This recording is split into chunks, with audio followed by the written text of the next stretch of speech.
been a very, very close partner in this work, as well as Chairman Cantwell and Ranking Member Wicker for their support.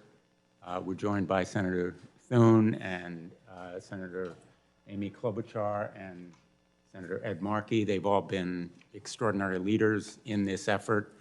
And today, I should note, is the first time that TikTok and Snap have appeared before Congress. I appreciate you and YouTube for your testimony this morning. It means a lot. Our hearing with the Facebook whistleblower, Frances Haugen, was a searing indictment, along with her documents, of a powerful, gigantic corporation that puts profits ahead of people, especially our children. There has been a definite and deafening drumbeat of continuing disclosures about Facebook. They have deepened America's concerns and outrage and have led to increasing calls for accountability. And there will be accountability. This time is different. Accountability to parents and the public, accountability to Congress, accountability to investors and shareholders, and accountability to the Securities and Exchange Commission and other federal agencies, because there is ample, credible evidence to start an investigation there.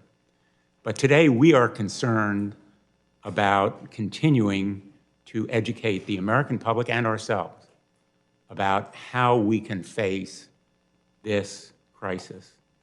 What we learned from Ms. Haugen's disclosures and reporting since then is absolutely repugnant and abhorrent about Instagram's algorithms creating a perfect storm, in the words of one of Facebook's own researchers. As that person said, it exacerbates downward spirals, harmful to teens, it fuels hate and violence, it prioritizes profits over the people that it hurts. In effect, the algorithms push emotional and provocative content, toxic content that amplifies depression, anger, hate, anxiety, because those emotions attract and hook kids and others to their platforms. In effect, the more content and more extreme versions of it are pushed to children who express an interest in online bullying, eating disorders, self-harm, even suicide. And that's why we now have a drumbeat of demands for accountability, along with the drumbeats of disclosure. But we're hearing the same stories and reports of the same harms about the tech platforms that are represented here today.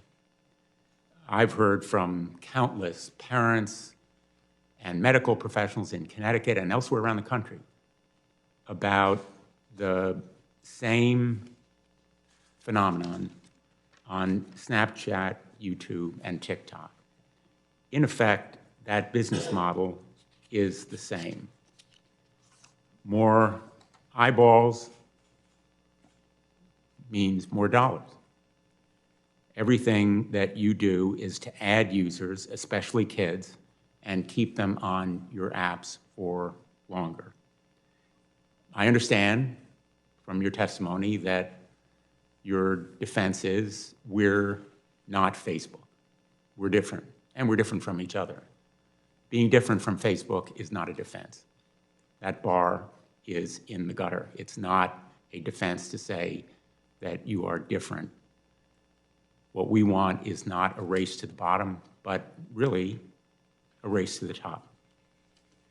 So we'll want to know from you what specific steps you're taking that protect children, even if it means foregoing profits. We're going to want to know what research you've done, similar to the studies and data that have been disclosed about Facebook.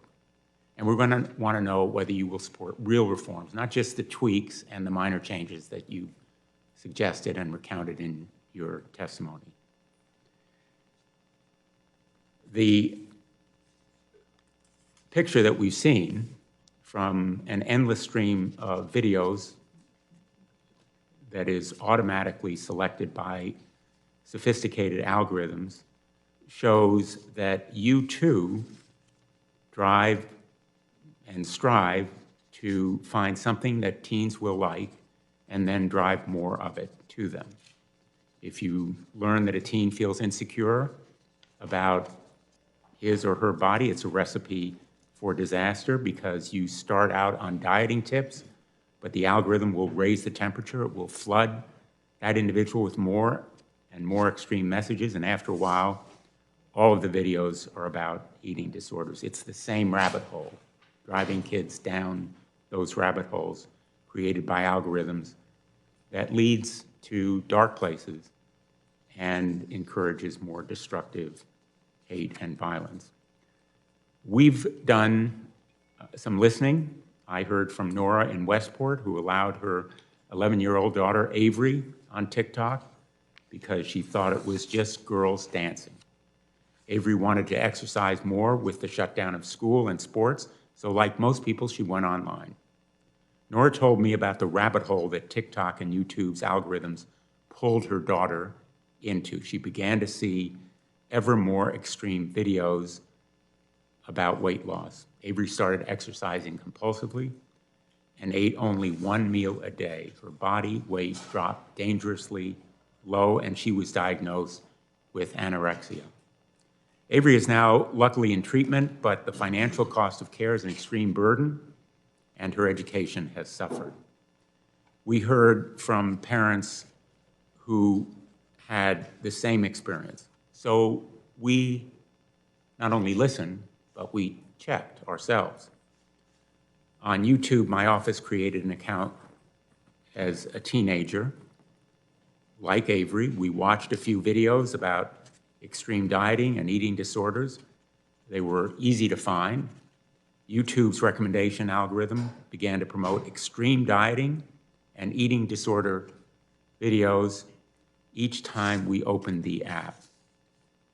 These were often videos about teens starving themselves, as you can see from this poster.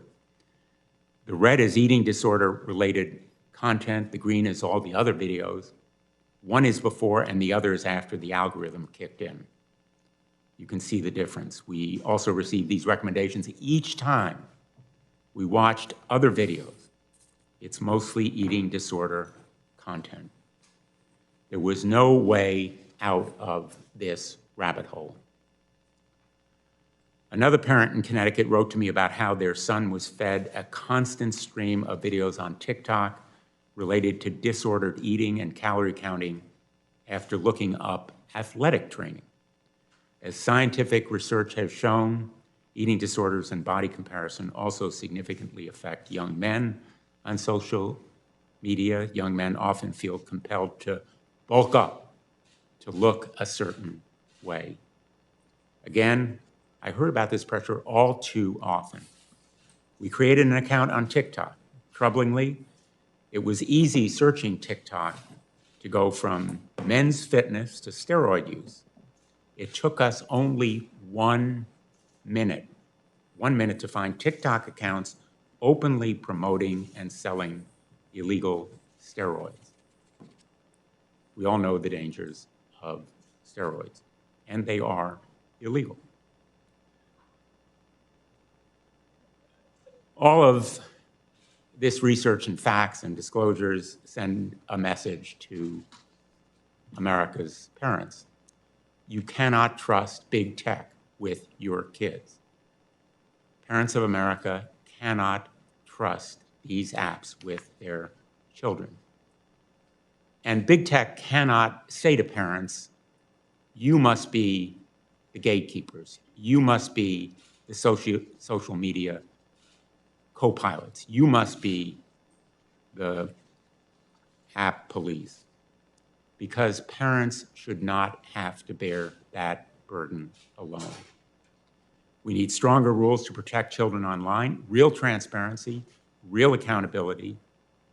I want a market where the competition is to protect children, not to exploit them, not a race to the bottom, but competition for the top. We have said that this moment is for big tech a big tobacco moment. And I think there's a lot of truth to that contention because it is a moment of reckoning. The fact is that, like big tobacco, big tech has lured teens. Despite knowing its products can be harmful, it's sought to associate itself with celebrities, fashion, and beauty, everything that appeals to young audiences. And like big tobacco, Facebook hid from parents and the public the substantial evidence that Instagram could have a negative effect on teen health. But the products are different. Big tech is not irredeemably bad like big tobacco. Big tobacco and the tobacco products, when used by the customer as the way the manufacturer intended, actually kill the customer. As Ms. Haugen said, our goal is not to burn Facebook to the ground. It's to bring out the best, to improve it, to impose accountability. As she said, we can have social media we enjoy that connects us without tearing apart our democracy, putting our children in danger, and sowing ethnic violence around the world. We can do better, and I agree. Thank you, and we'll turn now to the ranking member. Thank you, Mr. Chairman, and thank you to our witnesses for being here today. We do appreciate this. And Mr. Chairman, I thank your staff for the good work that they have done working to facilitate these hearings on holding big tech accountable. We appreciate that. And today's conversation is something that is much needed, and it is long overdue. For too long, we have allowed platforms to promote and glorify dangerous content for its kid and teen users. In the weeks leading up to this hearing, I've heard from parents, from teachers, from mental health professionals who are all wondering the same thing. How long are we going to let this continue? And what will it take for platforms to finally crack down on the viral challenges, the illicit drugs, the eating disorder content, and the child sexual abuse material? We find this on your platforms. And teachers and parents and mental health physicians cannot figure out why you allow this to happen. It seems like every day that I hear stories about kids and teens who are suffering after interacting with TikTok, YouTube, and Snapchat. Kids as young as 9 have died doing viral challenges on TikTok. And we've seen teen girls lured into inappropriate sexual relationships with predators on Snapchat. Your parents, how can you allow this? How can you allow this? I've learned about kids and teens who commit suicide due to bullying that they've suffered on these sites and the platform's refusal to work with law enforcement and families to stop the harassment when asked. If it were your child, what would you do to protect your child? Does it matter to you? My staff has viewed abusive content featuring minors and videos of people slitting their wrist on YouTube. It's there. Yet all the while, kids and teens are flocking to these sites in increasing numbers, and the platforms love it, as they know that youth are a captive audience, one which will continue consuming the content that is fed to them through these algorithms, even if it puts them in danger. They're curious. They get pulled down the rabbit hole. They continue to watch. And these platforms are getting more and more data about our children. But do we know what they're doing with that data? In the case of Facebook, we learned that they're using it to sell their products to younger and younger children, those who cannot legally use their services. But these platforms, you all know you have children on these platforms that are too young to be on these platforms, and you allow it to continue because it's money. It's money in the bank. It is money in your paycheck. And obviously, money trumps everything. And with some of our witnesses today, we have real reason to question how they are collecting and using the data that they get from American children and teens. I've made no secret about my concerns that TikTok, which is owned by Beijing-owned ByteDance, is paving the way for the Chinese government to gain unfettered access to our children and teens. And TikTok, despite vague assurances that they, and I'm quoting, store data outside of China, end quote, has not alleviated my concerns in the slightest. In fact, earlier this year, they changed their privacy policy to allow themselves to collect even more data on Americans. Now they want your face prints and voice prints in addition to your geolocation data and your keystroke patterns and rhythms. They also collect audio that comes from devices connected to your smartphone, like smart speakers. They collect face and body attributes from videos, as well as the objects and the scenery that appear in those videos. This makes sense to some degree to create videos, but given China's propensities to surveil its own citizens, why should we trust that TikTok, through ByteDance, isn't doing the same to us? Most Americans have no idea this is happening. And while they hope on the face of things to reassure us by creating U.S.-based offices for their high-priced lobbyists and marketing personnel, it just is not enough.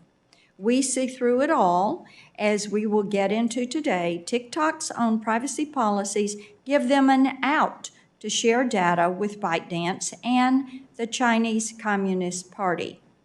Yet most Americans have absolutely no idea that the Chinese Communist Party is getting their information. The time has come where we must focus on what Congress can do to secure American consumers' personal data.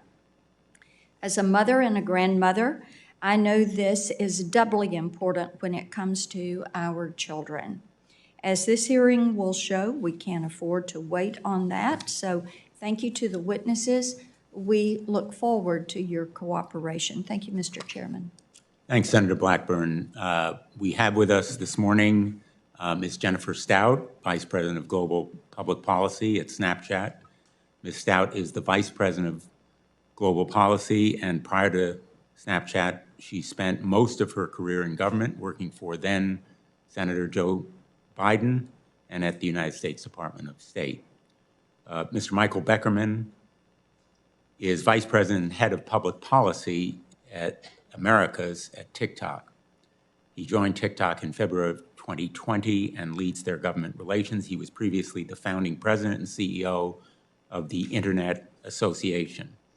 We're joined by Ms. Leslie Miller, remotely Vice President, Government Affairs and Public Policy at YouTube. Ms. Miller leads YouTube's public policy team. Previously, she served as acting head of global policy for Google. Why don't we begin with your testimony, Ms. Stout? Thank you. Thank you, Mr. Chairman. Chairman Blumenthal, Ranking Member Blackburn, and members of the subcommittee, thank you so much for the opportunity to be here today. My name is Jennifer Stout, and I am the Vice President of Global Public Policy at Snap. I've been in this role for nearly 5 years after spending almost 2 decades in public service, more than half in Congress. I have tremendous respect for this institution and the work that you are doing to ensure that young people are having safe and healthy online experiences. To understand Snap's approach, to protecting young people on our platform, it is helpful to start at the beginning. Snapchat's founders were part of the first generation to grow up with social media. Like many of their peers, they saw that while social media was capable of making a positive impact, it also had certain features that troubled them. These platforms encouraged people to broadcast their thoughts permanently. Young people were constantly measuring themselves by likes and by comments, trying to present a perfect version of themselves because of social pressures and judgment.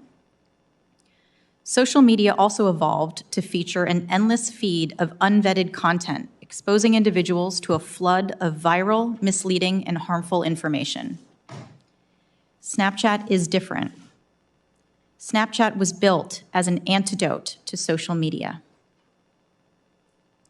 From the start, there were 3 key ways we prioritized privacy and safety. First, we decided to have Snapchat open to a camera instead of a feed of content. This created a blank canvas for friends to visually communicate with each other in a way that was more immersive than text. Second, we embraced strong privacy principles and the idea of ephemerality, making images delete by default. Social media may have normalized having a permanent record of conversations online, but in real life, friends don't break out their tape recorder to document every conversation. Third, we focused on connecting people who were already friends in real life by requiring that both Snapchatters opt in to being friends in order to communicate. Because in real life, friendships are mutual. We have worked hard to keep evolving responsibly. Understanding the potential negative effects of social media, we made proactive choices to ensure that all of our future products reflected those early values. We were influenced by existing regulatory frameworks that govern broadcast and telecommunications when developing the parts of our app where users had the potential to reach a large audience. Discover, which is our closed content platform and features content from professional media publishers and verified users, and Spotlight, where creators can submit creative and entertaining videos to share, are both structured in a way that does not allow unvetted content to get reach. Our design protects our audience and makes us different. When it comes to young people, we've made intentional choices to apply additional protections to keep them safe. We've adopted responsible design principles and rigorous processes that consider the privacy and safety of new features right from the beginning. We take into account the unique sensitivities of young people. We intentionally make it harder for strangers to find minors by not allowing public profiles for users under 18. We have long deployed age-gating tools to prevent minors from viewing age-regulated content and ads. We make no effort and have no plans to market to young children. Individuals under the age of 13 are not permitted to create Snapchat accounts, and if we find them, we remove them. Additionally, we are developing new tools that will give parents more oversight over how their teens are using Snapchat. Protecting the well-being of our community is something we approach with both humility and determination. Over 500 million people around the world use Snapchat, and 95% of our community says that Snapchat makes them feel happy because it connects them to their friends. We have a moral responsibility to take into account the best interests of our users in everything we do, and we understand that there is more work to be done. As we look to the future, we believe that regulation is necessary, but given the different speeds at which technology develops and the rate at which regulation can be implemented, regulation alone can't get the job done. Technology companies must take responsibility to protect the communities they serve. If they don't, government must act to hold them accountable. We fully support the subcommittee's approach and efforts to investigate these issues, and we welcome a collaborative approach to problem solving that keeps our young people safe online. Thank you again for the opportunity to appear today, and I look forward to answering your questions. Thanks, Ms. Stout. Mr. Beckerman. Chairman Blumenthal, Ranking Member Blackburn, and members of the subcommittee. My name is Michael Beckerman. I'm the Vice President of Public Policy for the Americas at TikTok. I'm also the father of 2 young daughters. I'm passionate about ensuring that our children stay safe online. I joined TikTok after nearly a decade representing the internet industry at large because I saw an opportunity to help TikTok responsibly grow from a young startup to a trusted entertainment platform. TikTok is not a social network based on followers or social graph. It's not an app that people check to see what their friends are doing. You watch TikToks, you create on TikTok. The passion and creativity and diversity of our community has fueled new cultural trends, chart-topping artists, and businesses across the country. It has been a bright spot for American families who create videos together. And I've heard from countless friends and family, and even members of the Senate and your staff, about how joyful and fun and entertaining and authentic TikTok content truly is. And I'm proud of the hard work that our safety teams do every single day to safeguard our community, and that our leadership makes safety and wellness a priority, particularly to protect teens on the platform. Being open and humble is important to the way we operate at TikTok. In the context of the hearing today, that means we seek out feedback from experts and stakeholders to constantly improve. When we find areas or find flaws where we can do better, we hold ourselves accountable and we find solutions. Turning a blind eye to areas where we can improve is not part of our company's DNA. But most importantly, we strive to do the right thing, protecting people on the platform. When it comes to protecting minors, we work to create age-appropriate experiences for teens throughout their development. We have proactively built privacy and safety protections with this in mind. For example, people under 16 have their accounts set to private automatically. They can't host live streams, and they can't send direct messages on our platform. And we don't allow anyone to send off-platform videos, images, or links via direct messaging. These are perhaps underappreciated product choices that go a long way to protect teens. And we made these decisions, which are counter to industry norms or our own short-term growth interests, because we're committed to do what's right in building for the long term. We support parents in their important role to protect teens. That's why we've built parental controls called family pairing that empower a parent to link their TikTok account in a simple way from their own device as the parent to their teenager's account to enable a range of privacy and safety controls. And I encourage all the parents that are listening to the hearing today to take an active role in your teen's phone and app use. And if they're on TikTok, please check out family pairing. Visit our youth portal, read through our Guardian's Guide that's on our Safety Center. Our tools for parents are industry-leading, innovative, but we're always looking to add and improve. It's important to know that our work is not done in a vacuum. It's critical for platforms, experts, and governments to collaborate on solutions that protect the safety and well-being of teens. That's why we partner with Common Sense Networks, who helps us ensure that we provide age-appropriate content in our under 13 app experience. We also work closely with the National Center for Missing and Exploited Children, the National Parent-Teacher Association, the Digital Wellness Lab at Boston Children's Hospital, and our U.S. Content Advisory Council. TikTok has made tremendous strides to promote the safety and well-being of teens, but we also acknowledge and we are transparent about the room that we have to grow and improve. For example, we're investing in new ways for our community to enjoy content based on age appropriateness or family comfort. And we're developing more features that empower people to shape and customize their experience in the app. But there is no finish line when it comes to protecting children and teens. The challenges are complex, but we are determined to work hard and keep the platform safe and create age-appropriate experiences. We do know trust must be earned, and we're seeking to earn trust through a higher level of action, transparency, and accountability, as well as the humility to learn and improve. Thank you for your leadership on these important issues. I look forward to answering the questions of the committee. Thanks, Mr. Beckerman. Ms. Miller, I hope you're with us. Please proceed.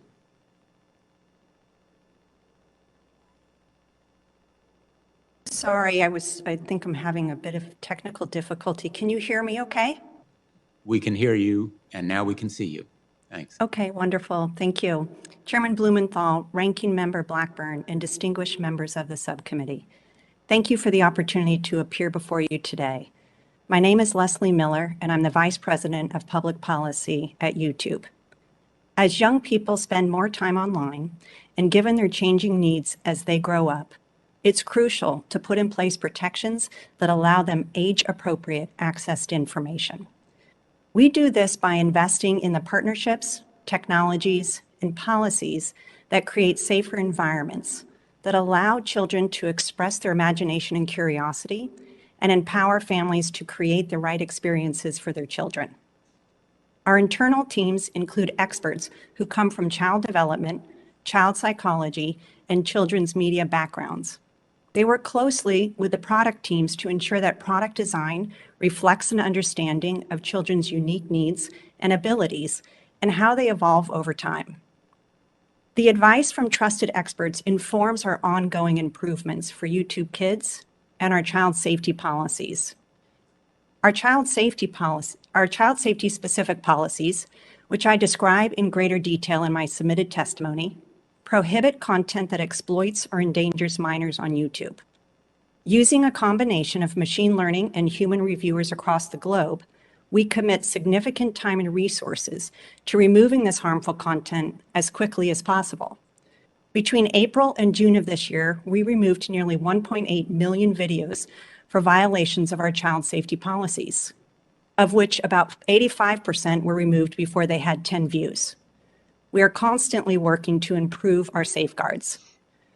We have also invested significant resources to empower parents with greater control over how their children view content on YouTube.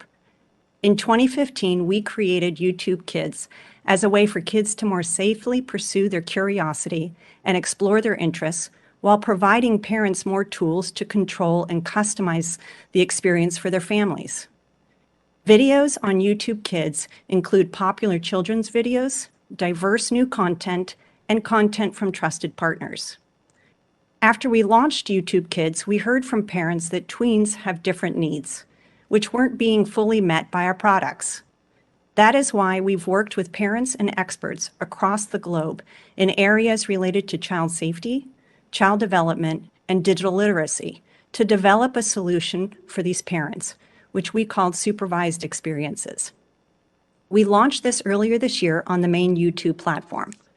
Parents now have the option of choosing between 3 different content choices: content generally suitable for viewers aged 9+ or 13+, and then most of YouTube. The most of YouTube option excludes all age-restricted content on the main platform. We want to give parents the controls that allow them to make the right choices for their children. On YouTube Kids, and even on YouTube for all under 18 users, autoplay is off by default. In the coming months, we'll be launching additional parental controls in the YouTube Kids app, including the ability for a parent to choose a locked default autoplay setting. Our take a break reminders and bedtime settings are also on by default in these experiences. YouTube treats personal information from anyone watching children's content on the platform as coming from a child, regardless of the age of the user. This means that on videos classified as made for kids, we limit data collection and use, and as a result, we restrict or disable some product features. For example, we do not serve personalized ads on this content on our main YouTube platform, and we do not support features such as comments or live chat. And to be clear, we have never allowed personalized advertising on YouTube Kids or YouTube supervised experiences. There is no issue more important than the safety and well-being of our kids online, and we are committed to working closely with you to address these challenges. I again would like to thank you for the opportunity to appear today and look forward to answering your questions. Thanks, Ms. Miller. We're going to do 5-minute rounds. We have votes at 11 o'clock. We have 3 votes, but I think we'll be able to juggle the questioning and the testimony, and if necessary, we'll take a short recess. Let me begin. As you know by now, in August, Senator Blackburn and I wrote to Facebook asking whether they had done any research, whether they had any facts that showed harm to children. And in fact, they denied it. They dodged the question. They disclaimed that Instagram is harmful to teens. Let me ask you, and I think it's pretty much a yes or no question, the same question that we asked Facebook: have any of your companies conducted research on whether your apps can have a negative effect on children's or teens' mental health or well-being, and whether your apps promote addiction-like use? Have you done that research? Ms. Stout?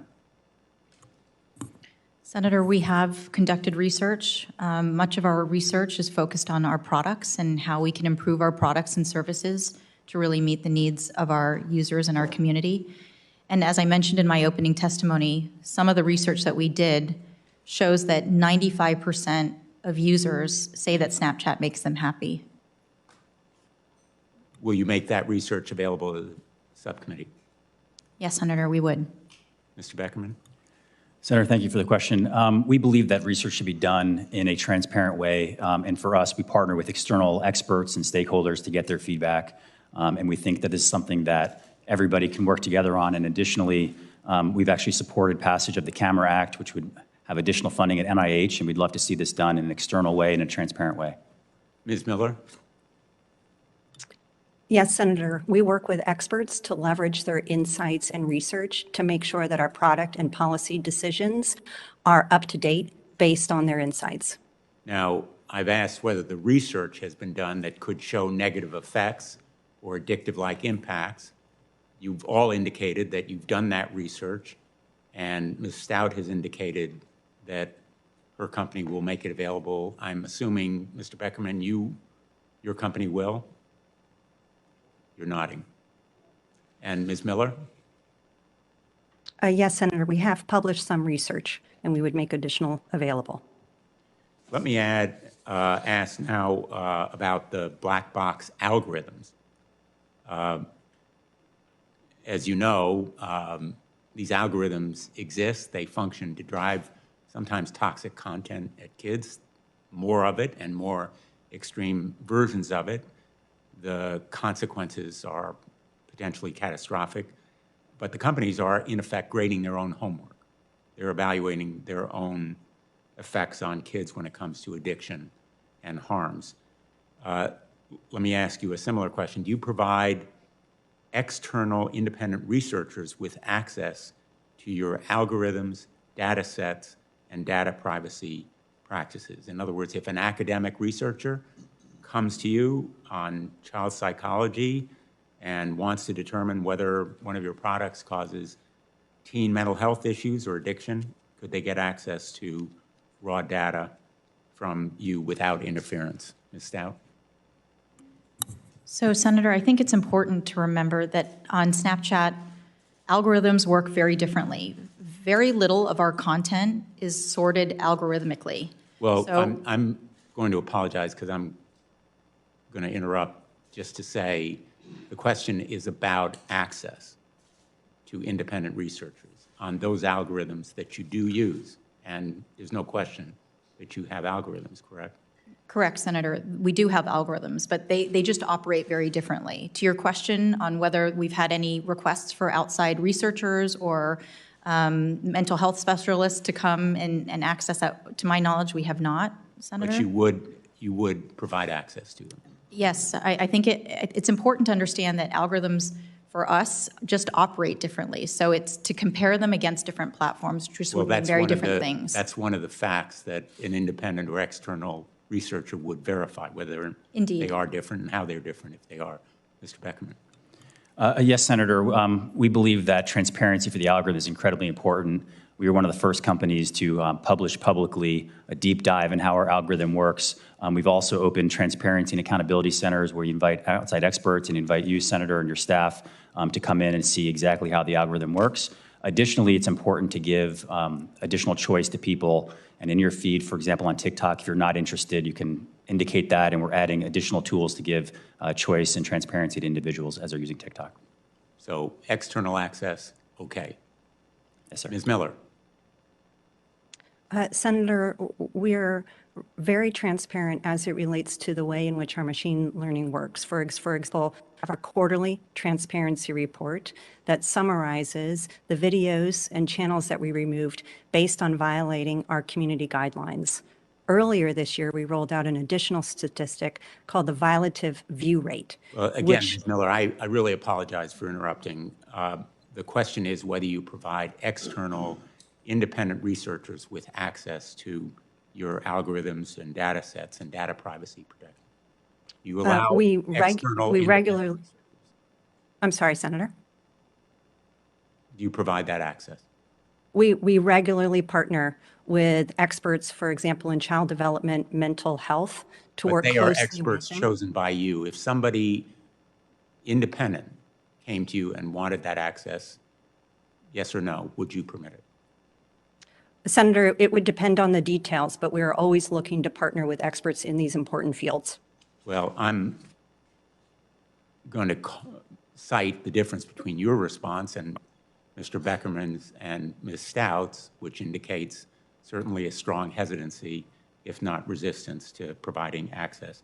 Let me ask you, Ms. Miller, I think one of the issues here really relates to the claim that these sites are transparent and truthful, which is belied by our actual experience, and the fact that they favor regulation. In the case of Facebook, they have mounted armies of lawyers, paid millions of dollars to fight regulation, whether it's the Earn It Act and other responsible reforms to Section 230, or privacy legislation, or requirements to be more transparent on algorithms. According to the details made public last week, in a multi-state antitrust case, Google has, quote, sought a coordinated effort to forestall and diminish child privacy protections in proposed regulations by the FTC and legislation. That filing described attempts to encourage Facebook and Microsoft to fight privacy rules and back down on advocacy for legislation, in particular a meeting where that exchange occurred. This disclosure made news, but everybody in DC really knew it was true. What was new is that Google's hypocrisy was finally called out. The fact is that Google and YouTube have been fighting against privacy behind the scenes for years. It's hidden in plain sight. It's an open secret. You've been lobbying the FTC to weaken our existing privacy rule. We spent vast sums of money fighting California's privacy rules. I want to ask you, Ms. Miller, what work has YouTube done to lobby against Congress strengthening online protections for children, and is that report and that claim by the multi-state plaintiffs accurate? Senator, I understand that the material that you're referencing was regarding our point of view on e-privacy legislation in Europe. Our CEO, Sundar Pichai, has regularly called for comprehensive privacy legislation in the U.S. And on behalf of YouTube, I am not aware of any efforts other than to be involved in conversations in a multi-stakeholder way as it relates to any legislation or bills that are being introduced regarding the oversight or regulation of companies such as YouTube. So you're saying that these reports about political pressure and lobbying against children's privacy and safeguards are just totally false? I think we work with lawmakers such as yourself regularly to have conversations to share what we are doing on the platform, the updated protections we are putting in place, but also to hear your concerns and to work with you as you contemplate new regulations. Will you commit that you'll support privacy legislation as has been proposed? Senator, I'm not steeply involved in the details of any specific privacy legislation, but I commit that we will work with you and partner with you on federal privacy legislation. Would you support a ban on targeted advertising to children and young teens? Senator, at YouTube, we prohibit personalized advertising in YouTube Kids, as well as in supervised experiences. Would you support a ban in law? We have not waited for laws in order to put those types of protections in place. Well, I hope that you will and that you'll be perhaps more forthcoming in the next round of questioning, I'll turn to the ranking member. Thank you, Mr. Chairman. Mr. Beckerman, I want to come to you first. In the past, TikTok has said that it has never, nor would it ever, share and provide user data to the Chinese government, even if asked. Yet your privacy policy says you can disclose data collected to respond to government inquiries. It also says you share data you collect with your parent companies and affiliates, and that you transmit user information to servers and data centers overseas. And earlier this year, the Chinese Communist Party acquired an ownership stake and a seat on the board of ByteDance. So does TikTok share user data with its parent company, ByteDance? Thank you, Senator. This is an important question, and I'm glad you're asking. TikTok does not... Quickly. Excuse me? Running. Quickly, please. Yes, Senator. We do not share information with the Chinese government, and I would like to point you to a Citizen Lab report, which is one of the most well-respected global national security experts, where they said, our research shows that there's no overt data transmission to the Chinese government, and our testing, TikTok did not contact any servers within China. And then the report goes on to state, Senator, Then let me that ask TikTok you- does not pose a threat to national security, and I'd be happy to submit that report Okay, let me for the ask you, record. please submit the report for the record. Do any ByteDance employees have access to TikTok user data or any role in creating their algorithm? Senator, U.S. user data is stored in the United States. Our backups are in Singapore, and we have a world-renowned U.S.-based security team that handles access to user data. I understand that you say you store it in Singapore. Tell me about programmers, product developers, and the data teams. Are they housed in China? Senator, like many technology companies, we have engineers in the United States and throughout and around the world. And so they have access to algorithms and data? Senator, we have engineers in the United States, and we also have engineers. So that answer is yes. What about Douyin? ByteDance says they are fully separate, but do Douyin employees have any access to TikTok user data or input into the algorithm? Senator, that's a completely different app from TikTok. And No, it's a related company. You might want to check that. If the Chinese Communist Party asks you for U.S. user data, what is to stop you from providing it, since they have a seat on the board of ByteDance and they have a financial stake in the company? Senator, that's not accurate. One, they do not have a stake in TikTok at all. Oh, yes, they do. It happened in August. Senator, that's not That accurate. is ByteDance, and we can clarify that for the record. But the record is that the Chinese Communist Party acquired a stake in ByteDance in August, and they now have a seat on the board. So let's talk about TikTok's privacy policy.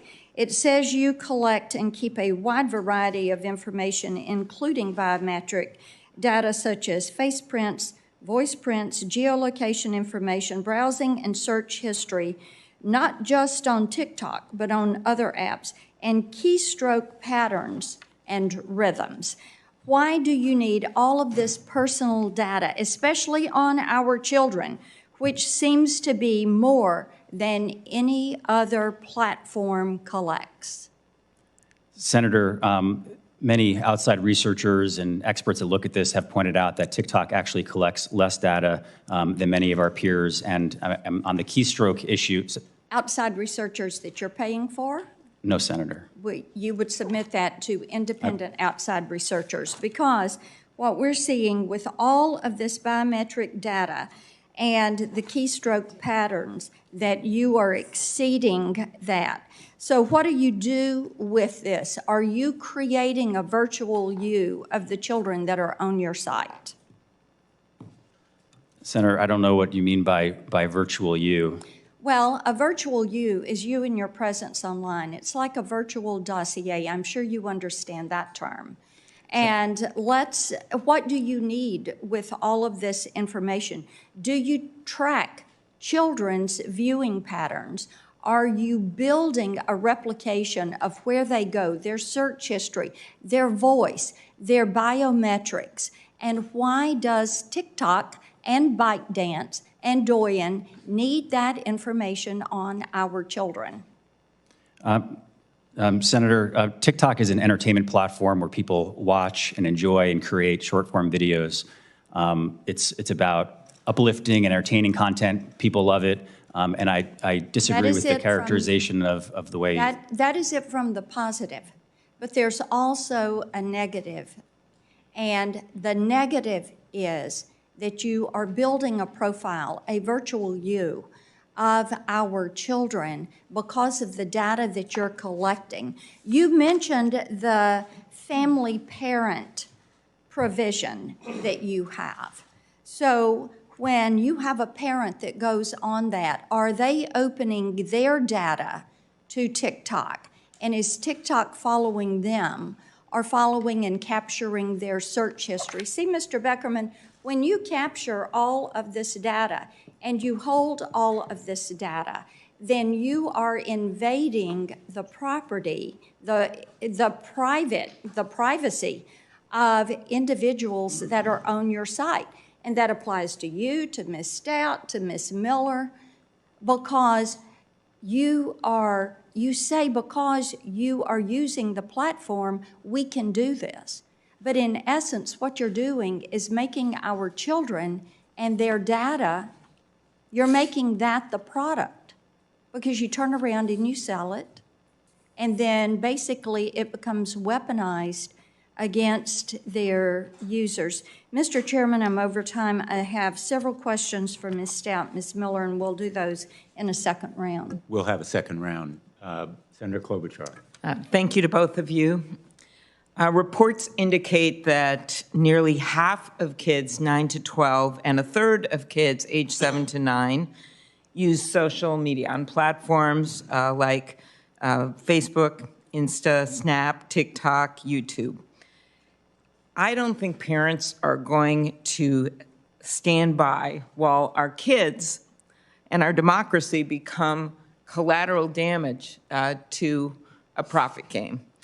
And I heard last night Mark Zuckerberg's words to his earnings report. And while he may be out there acting as a victim at his $29 billion quarter earnings report meeting, the true victims, the mom in Duluth who can't get her kid off Facebook to do her homework, the dad mourning losing a child to a Snap speed filter that measured the kid at going 123 miles per hour, trying to beat the filter, or a child exposed to content glorifying eating disorders on TikTok. So I have had a case right in my state, 2 cases actually, of young people who got drugs through Snap. And I wanted to first start out with that with you, Ms. Stout. This is a story, there's 2 kids, Devin Noring, Ryan McPherson. Devin's story, he was suffering from dental pain at the beginning of the pandemic. He couldn't go in to see a doctor. He'd been given a Percocet before, and a classmate said he had a Percocet. Well, what this young man did not know is that this Percocet was laced with fentanyl, and he died just like that.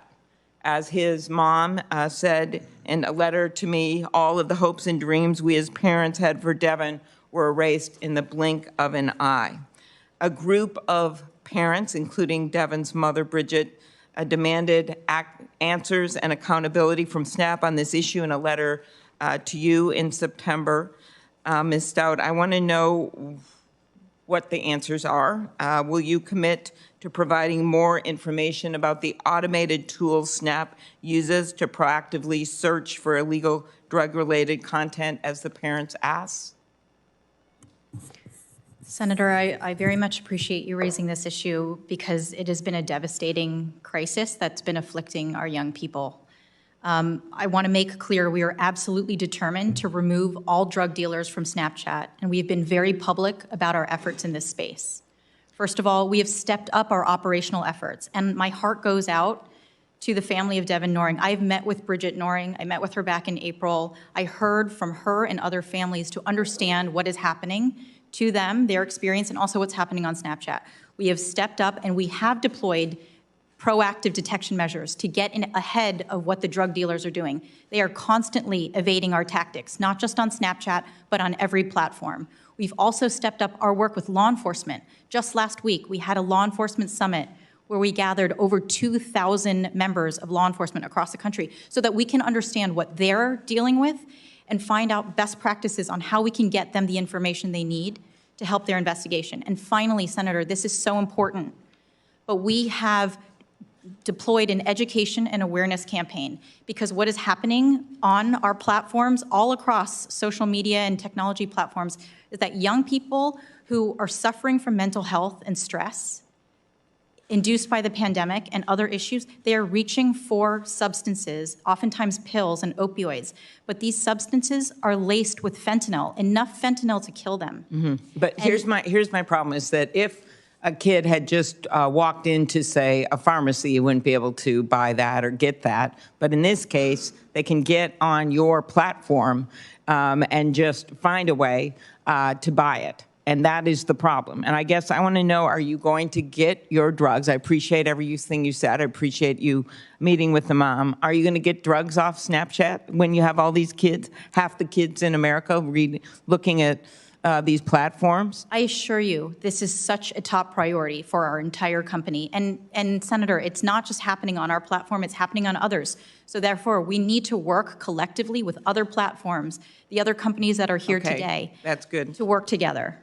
Okay, thank you. I think there's other ways to do this too, as creating liability when this happens. So maybe that'll make you work even faster so we don't lose another kid. Mr. Beckerman, recent investigation by the Wall Street Journal found that TikTok's algorithm can push young users into content glorifying eating disorders, drug, violence. Have you stopped that? Yes, Senator. I don't agree with the way the Wall Street Journal went about that, but with that said, we have made a number of improvements to the way people can have control over the algorithm and have age-appropriate content on TikTok. Okay, and what are those changes? Like, are they still getting? They're completely protected now from this content? Senator, the content related to drugs, as you're pointing out, it violates our community guidelines. As it relates to minor safety, over 97% of violative content is removed proactively. Of course, we want to get to 100%, and it's something that we're constantly working on. Are you aware of any research studies your company has conducted about how your apps may push content promoting eating disorders to teens? No, Senator. Okay. Did you ask for any hurdle studies on eating disorders before testifying? Not that I'm aware, but we do work with outside experts to understand all of these issues. I think it should be done in a transparent way. As I mentioned earlier, I'd love to see the CAMERA Act passed so we can have additional research in the public domain that all of us can learn from and improve. Okay, I'll save my questions for Ms. Miller for the next round. Thank you. Thanks, Senator Klobuchar. And again, I would remind everyone that you've committed to provide the research that you just referred to in your responses to Senator Klobuchar. All of you have committed to provide that research, and we'll look forward to receiving it within days or weeks, not months. And I particularly appreciate Senator Klobuchar's reference to creating liability as a strong incentive, which would involve reform of Section 230. I understand. And Mr. Chair, if I could put this letter in from the parents into the record. Without objection. Thank you. We've been joined by Senator Cantwell remotely. Mr. Chairman, I would defer to my colleagues, Senator Markey and Senator Baldwin. Thanks very much. Senator Markey. Thank you. Thank you, Mr. Chairman, very much. The problem is clear. Big tech preys on children and teens to make more money. Now is the time for the legislative solutions to these problems. And that starts with privacy. I've introduced bipartisan legislation to give children and teens a privacy bill of rights for the 21st century. Today, a 13-year-old girl on these apps has no privacy rights. She has no ability to say no. No, you can't gobble up data about me. No, you can't use that data to power algorithms that push toxic content towards me. No, you can't profile me to manipulate me and keep me glued to your apps. No. You have no rights.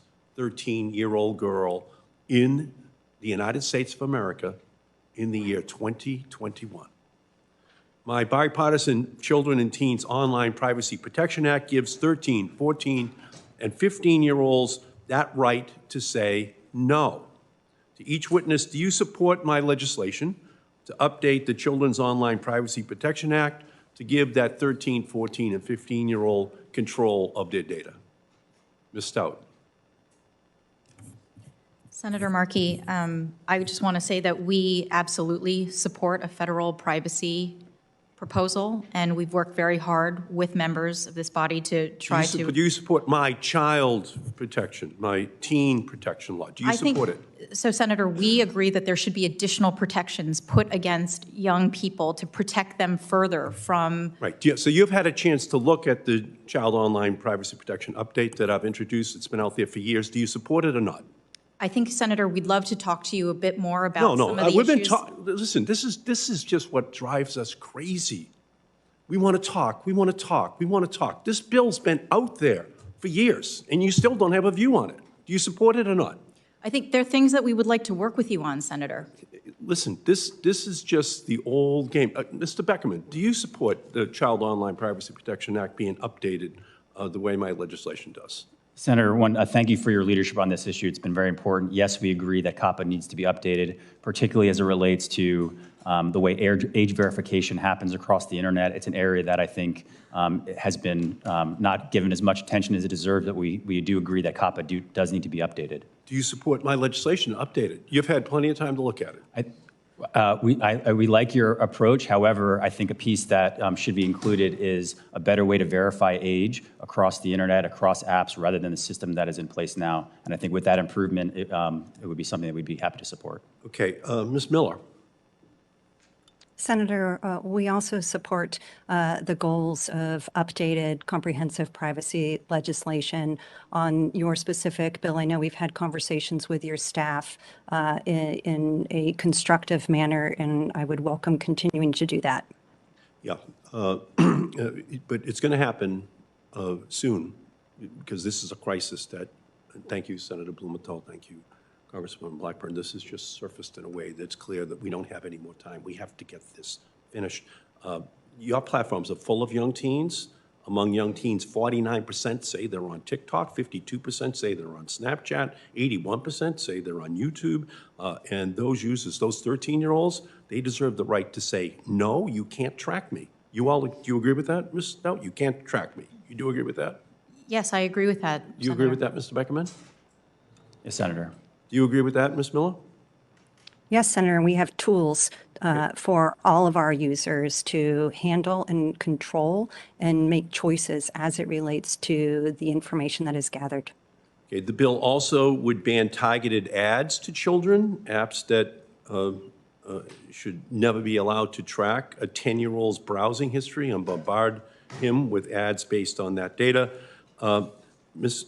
Miller, you said that YouTube Kids platform prohibits targeted ads to children. Do you agree that Congress must ban targeted ads to children? Senator, I defer to you and your peers in terms of what you would want to move forward. But again, we have not waited for laws like this. No, I'm saying to you, would you support to make sure there's a uniform banning of this practice? If you've already adopted it as a company, would you support that being the standard that we have for all platforms across the country? As you describe it, it's consistent with the approach we've already taken. And you would support it? Is that what you're saying? Senator, again, we are already doing this, and No, I'm asking you, would you support? Consistent. No, we're trying to draft a law here. Would you support that provision being in a law that prohibited it? Senator, yes, as we already prohibit targeted advertising That's on all we're YouTube trying Kids to as do, it just is. get to yes, so that we can legislate it. So that we can legislate. Ms. Berkman, Ms. Stout, same question, should kids ban targeted ads to kids? Senator, we offer those tools already where kids can opt out and not have targeted ads served to them. Would you support that as a national law, that we ban it? Senator, an example of that has been the age-appropriate design code, which we adhere to, and I can tell you, Senator, we are looking at exactly that model to Would you apply support elsewhere. it as a law that this body passes this year just to prohibit it? If you say it's wrong, should we prohibit it? We offer those, and we agree with the approach, so, So yes, you do support it, yes or no? we agree with your approach, so we are applying it to more Right, I markets appreciate what outside of you're the- doing. Right, we're now trying to say, if you support it, then we just support a law to think we're prohibit very anyone else close. from doing it. Yes? I think we're very close, Senator, yes. Very close. Okay, Mr. Beckerman. Yes, Senator, I would also say that we should go beyond that, and part of the approach that we've taken is certain categories of ads shouldn't be shown to teenagers and young adults at all, and I think that should be part of the approach as well. Okay, so we also need to go beyond privacy and tackle the design features that harm young people. Take like buttons. Senator Blumenthal and I have a bill, the KIDS Act, which would ban these and other features that quantify popularity. The research is clear. These features turn apps into virtual popularity contests and are linked to feelings of rejection, low self-worth, and depression. Even YouTube Kids has acknowledged this problem and does not have like buttons. To each witness, should Congress ban features that quantify popularity for kids, yes or no? Senator, as I mentioned in my opening statement, we don't have those metrics. We've never had a like button or comments because we don't think it should be a popularity contest, so we support that. So you would support that, okay? Ms. Beckerman. Mr. Beckerman. Senator, I think this one is one that we should, it's a little bit more complex than that. We'd happy to have a conversation, but we have implemented much of the age-appropriate design code here in the United States and would encourage similar measures. So I don't know that there was an answer in there. You said it's complicated. Do you support banning it or not? On banning likes, Likes, yes. I think, again, if we wanted to set it by age, that's something that we could look at. Ms. Miller? Senator, as you noted, we are already prohibit things on YouTube Kids such as being able to comment, and we would support working with you in regulation in this area. Okay, well, you would support working with us, but would you support banning likes? Yes, Senator, again, we already do not allow for this on the YouTube Kids platform. Okay, good. And again, the American Academy of Pediatrics just declared a national state of emergency for children and teen mental health. We need to outlaw the online features that exacerbate this crisis. The question that, we have to answer ultimately is, whether or not, for example, we're going to ban autoplay for kids. With this feature, when one video ends, another quickly begins. Kids stay glued to their phones, so apps collect more data and make more money. Today, 82% of parents are worried about their kids' screen time. To each of you today, do you agree that Congress should ban autoplay for kids? Yes or no? Ms. Miller, we'll start with you this time. Yeah, Senator, each of the items that you're outlining, we already prohibit. We have the default set to autoplay off on YouTube Kids as well as for supervised experiences. Okay, so you would support that being legislated? Yes, sir. Okay, Mr. Beckerman. For us, Senator, we have take-a-break videos and time management tools, but as it relates to autoplay on TikTok, you have to proactively switch to the next video. So would you support that legislation passing then, which would ban autoplay? We'd be happy to look at it and talk to you about it. You don't do it. Again, I think it's important as we look at age-appropriate features for teens. It's something that we build into TikTok proactively. But again, as we look at legislation, I do think a first step is something around age verification across apps. Again, this is the historic problem. Yes, Ms. Stout, would you support it? Senator Markey, I don't believe we have autoplay on Snapchat, so I would defer and say that that's something we need to look at more closely. Okay. And I'm not familiar with that piece of the proposal in your legislation. Okay, great. We have a lot of work to do. We have to telescope the time frame, I think, Mr. Chairman, to get these people to finally Telescoping the start studying it timeframe and finally sounds good. start acting. Thank you, Mr. Chairman. Thank you. Thanks, Senator Markey. Thanks for all your good work. Senator Baldwin. Or actually, I see Senator Cantwell is here. Oh, sorry, Senator Thune. Thank you, Mr. Chairman.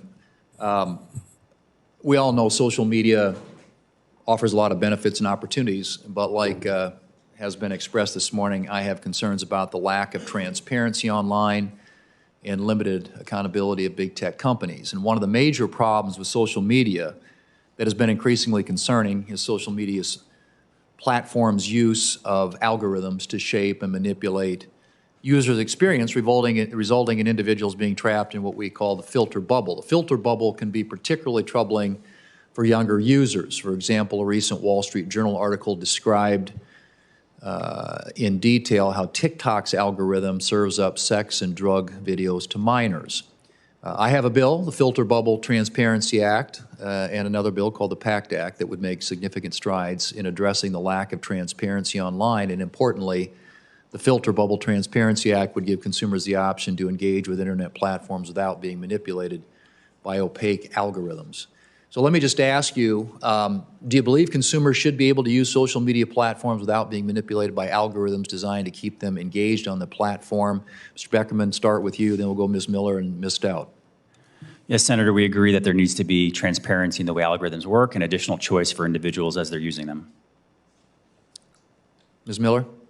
Senator, we do provide transparency in the way that our systems and practices work. Ms. Stout? Senator Thune, it's important to understand that what we apply algorithms to is a very small set of content, and we do provide transparency to our users, where users get to select interest categories that then determine the kind of content that they're served up. But it's not an unlimited list or set of user-generated content. It's quite narrow. But I don't know that you or Ms. Miller really answered the question, and that is, should consumers who use these social media platforms be able to use them without being manipulated by algorithms? Senator, yes, I agree with you. Ms. Miller? Yes, Senator. Mr. Beckerman, what's your response to the Wall Street Journal article that described in detail how TikTok's algorithm serves up sex and drug videos to minors? Senator, thank you for the question. Sex and drugs or violations of our community guidelines have no place on TikTok. As it relates to the Wall Street Journal article, we disagree with that being an authentic experience that an actual user would have. Your platform is perhaps more driven by algorithms than any other social media platform available today, more so even than Facebook. Unlike Facebook, TikTok's algorithm's not constrained by a user's social network. On July 29, 2020, TikTok's former CEO, Kevin Mayer, wrote, and I quote, that we believe all companies should disclose their algorithms, moderation policies, and data flows to regulators, end quote. TikTok also states on its website that it makes TikTok source code available for testing and evaluation to guests at its Transparency and Accountability Center. Has TikTok disclosed their algorithms, moderation policies, and data flows to any federal or state regulators? Senator, yes. I mean, as we pointed out, we do have these transparency centers, and we've done, I think over 100 tours with members of the Senate, their staff, and others in the U.S. government, and we'd be happy to continue to be transparent in how that works. And I think maybe that Senator Blumenthal maybe touched on this, but in keeping with TikTok's disclosure practices announced in July of 2020, would you commit to providing TikTok's algorithms, moderation policies, and data flows to this committee? So that we may have independent experts review them? Yes, sir. Thank you. Ms. Miller, does YouTube engage in efforts to change its users' attitudes, behaviors, or influence its users in any way? Senator, when users come to YouTube, they come to search and discover all types of content. For example, how to bake bread, to watch a church service, or to do exercise. And as a result, they are introduced to a diversity of content that isn't based on a particular network that they are a part of. In so doing, there may be additional videos that are recommended to them based on some signals, but those signals will be overridden to make sure that we are not recommending harmful content. Back to Mr. Beckerman. all Chinese internet companies are compelled by China's national intelligence law to turn over any and all data that the government demands, and that power is not limited by China's borders. Has TikTok provided data to the Chinese government on Chinese persons living in the United States or elsewhere outside of China? No, Senator. TikTok is also not available in China, and as I'd like to point out that our servers with U.S. data are stored in the United States. Does TikTok censor videos of Tank Man, the famous video of the young man who stood his ground in front of a procession of Chinese Army tanks during the 1989 Tiananmen Square crackdown in Beijing? No, Senator. You can find that content on TikTok if you search for it. Okay. Mr. Chairman, I would suggest that, as has already been pointed out on the committee, that I think there are a number of things that we need to address. Congress needs to be heard from in this space, and particularly with respect to the use of algorithms and the way that users are manipulated, and as you've all already pointed out, particularly young people. So I hope that we can move quickly and directly and in a meaningful way to address this issue. Thank you. Thank you. I think we have strong bipartisan consensus on that issue. Thank you, Senator Thune. Senator Baldwin. Thank you, Chairman Blumenthal. I would like to just note that this series of hearings really began with the revelation that internal research at Facebook revealed the negative impacts on teenagers' body images from using the company's Instagram platform. And we learned, based on research by the chairman's staff, how quickly somebody on Instagram can go from viewing content on healthy eating to being directed towards postings that focus on unhealthy practices, including glorifying eating disorders. I know we don't have Facebook and Instagram before us today, but I'm particularly concerned about the impact that that type of content can have on young users. I recently joined Senators Klobuchar and Capito, with whom we sponsored the Anna Weston Act, legislation to support training and education on eating disorders, on a letter to Facebook and Instagram seeking more details about how they handle this issue. But I want to ask each of you, can you briefly outline the steps your companies are taking to remove content that promotes unhealthy body image and eating disorders and direct users to supportive resources instead? And in particular, how are you focusing on this issue with regard to your younger users? Why don't we start with Mr. Beckerman and TikTok? Thank you, Senator. I myself have two young daughters, and this is something that I care a lot about, and our teams at TikTok care a lot about. One, I want to assure you we do aggressively remove content like you're describing that would be problematic for eating disorders and problem eating. Second, we work with outside groups and direct people that are seeking help. And one thing we've heard is that people that are struggling with eating disorders or other weight loss issues come to TikTok to express themselves in a positive way, and so it has been a more of a positive source. And lastly, we don't allow ads that target people based on weight loss and that kind of content. Ms. Stout. Thank you, Senator Baldwin. I want to make clear that the content that you describe, content that glorifies eating disorders or self-harm, is a complete violation of our community guidelines. Also, as I described earlier, we don't allow unvetted, unmoderated content from being surfaced up to our users. Discover, which is our media publisher platform, which we partner on with people and publishing companies like the Wall Street Journal or NBC News, all of that content is vetted and moderated ahead of time. But specifically, yes. Can I interrupt and ask, is that done through AI or humans?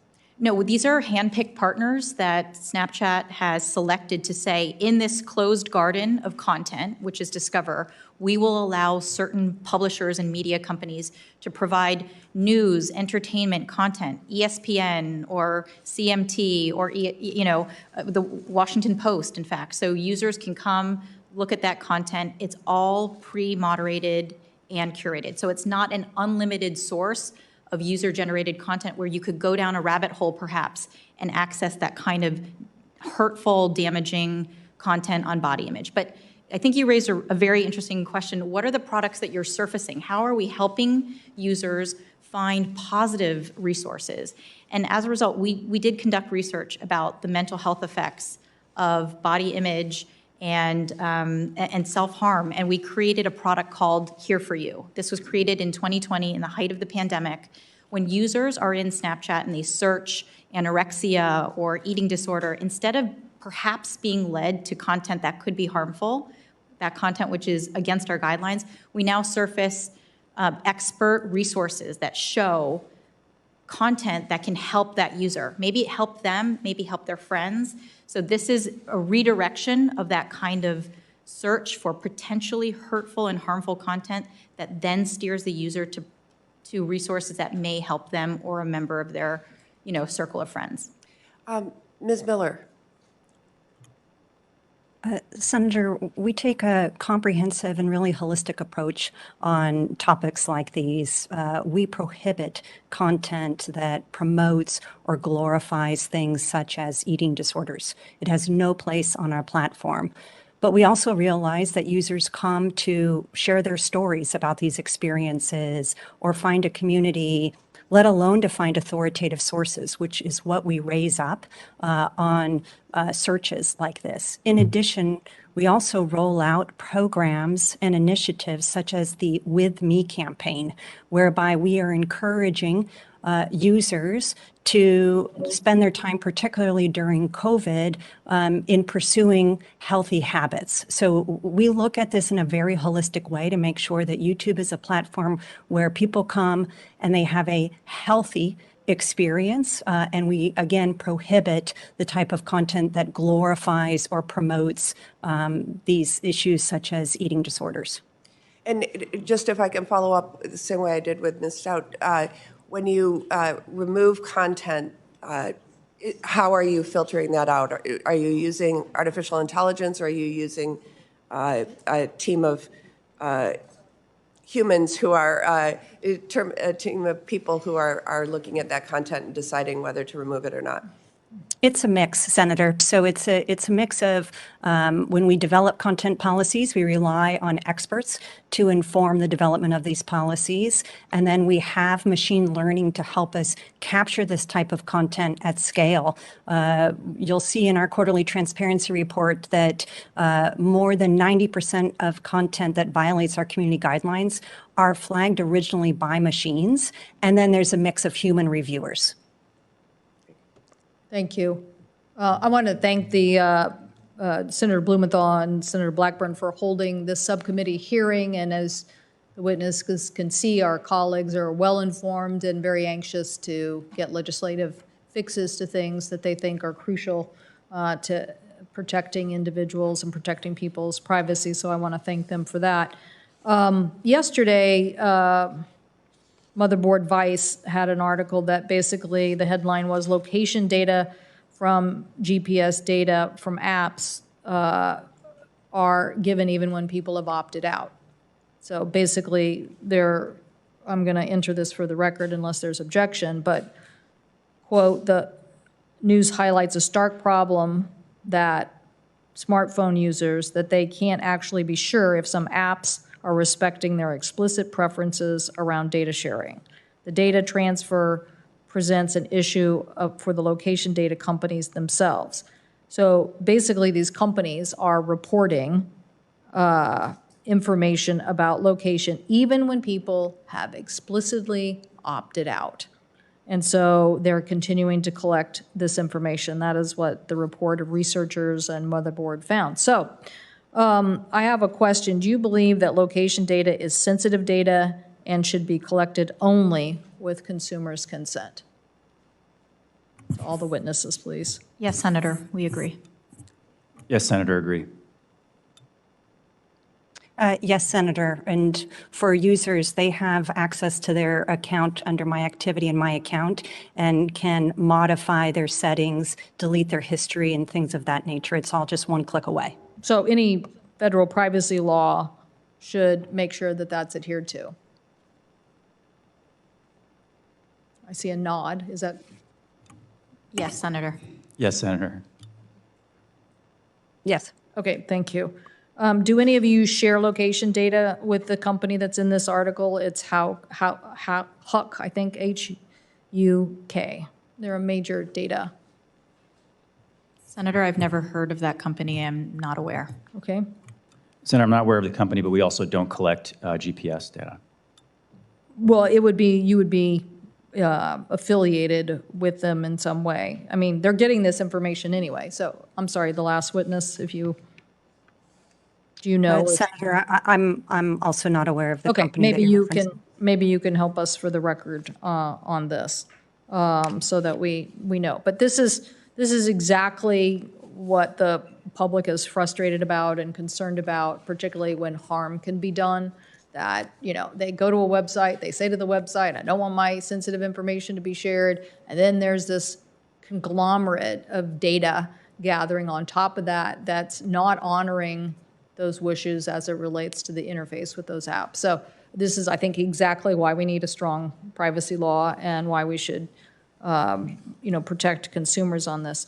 In the Facebook hearing we had this discussion about advertising and the issue of whether advertisers knew exactly what the content was they were being advertised. Now, I get that, we're also seeing a migration of major companies like Procter & Gamble and others who are moving off of the internet because they're like, I'm done with it. I don't want my ad, because it's now run by a system. I don't want my ad just appearing next to certain kinds of content.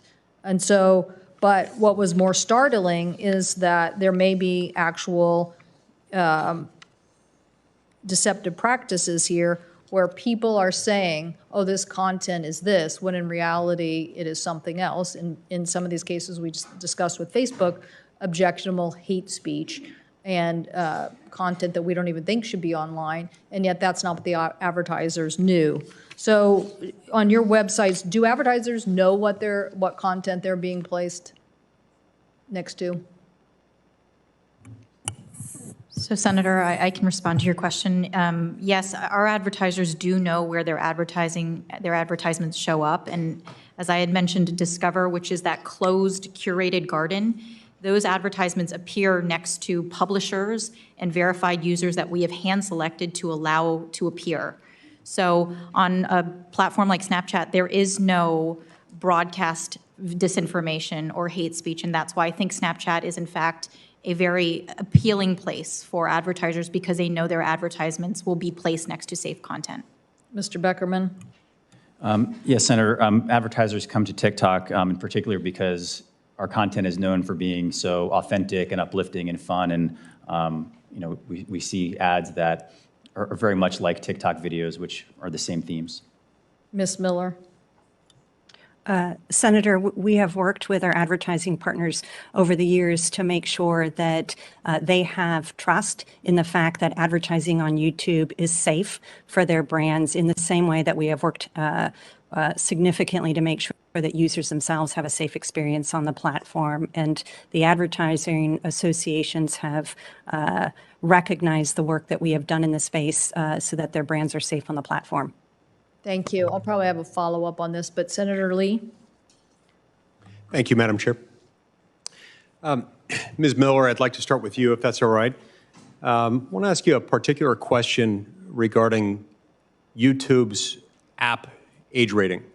Now, Google Play has the app rating set at teen, meaning 13 and up, while the Apple Store has it rated as 17 and up. Can you tell me why this disparity exists? That is, if Apple determined that the age rating for YouTube ought to be 17 and up, why did Google determine that its own app should be rated as teen, meaning 13 and up? Senator, I'm unfamiliar with the differences that you've just outlined, but I would be happy to follow up with you and your staff once I get more details on this. Okay. Yeah, I'd love to know about that. It is a simple question. I understand you may not be able to answer it right now if as it stands, you don't have the information. But I would just like to know why that difference exists and whether you agree or disagree with the fact that Google has rated its own app as 13 and up, while Apple has rated it 17 and up. But I'm happy to follow up on that in writing or otherwise. Ms. Stout, I want to address a similar issue with regard to Snapchat. Now, Snapchat is rated 12 and up on Apple, and it's rated teen on the Google Play Store. Any idea why there is that disparity there? Senator, that's a very good question, and I for some reason I've heard somewhere the reason why Apple lists at 12 and up. It's an app that's intended for a teen audience. Right. And why is there a disparity between the age rating and the content that's available on that platform? Senator, the content that appears on Snapchat is appropriate for an age group of 13 and above. Yeah, let's talk about that for a minute, because I beg to differ. In anticipation of this discussion and this hearing, I had my staff create a Snapchat account for a 13-year-old, for a 15-year-old child. Now, they didn't select any content preferences for the account. They simply entered a name, a birth year, and an email address.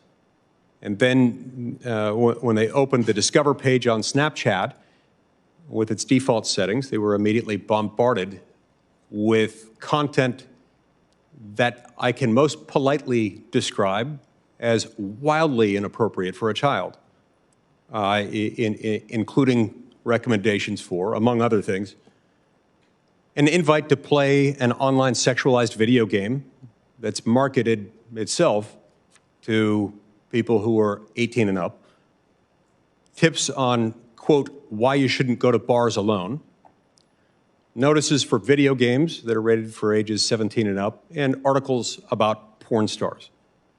Now, let me remind you that this this inappropriate content that has by default been recommended for a 15-year-old child is something that was sent to them by an app just using the default settings. So I respectfully but very strongly beg to differ on your characterization that the content is in fact suitable for children 13 and up, as you say. Now, according to your own website, the Discover is a list of recommended stories. So how and why does Snapchat choose these inappropriate stories to recommend to children? How does that happen? How would that happen?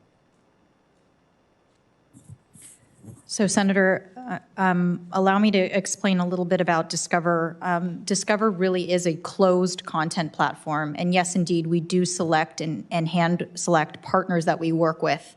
And that kind of content is designed to appear on Discover and resonate with an audience that is 13 and above. I am unfamiliar, and I've taken notes about what you have said that your account surfaced. I want to make clear that what content and community guidelines suggest that any online sexual video game should be age-gated to 18 and above. So I am unclear why that content would have shown up in an account that was for a 14-year-old.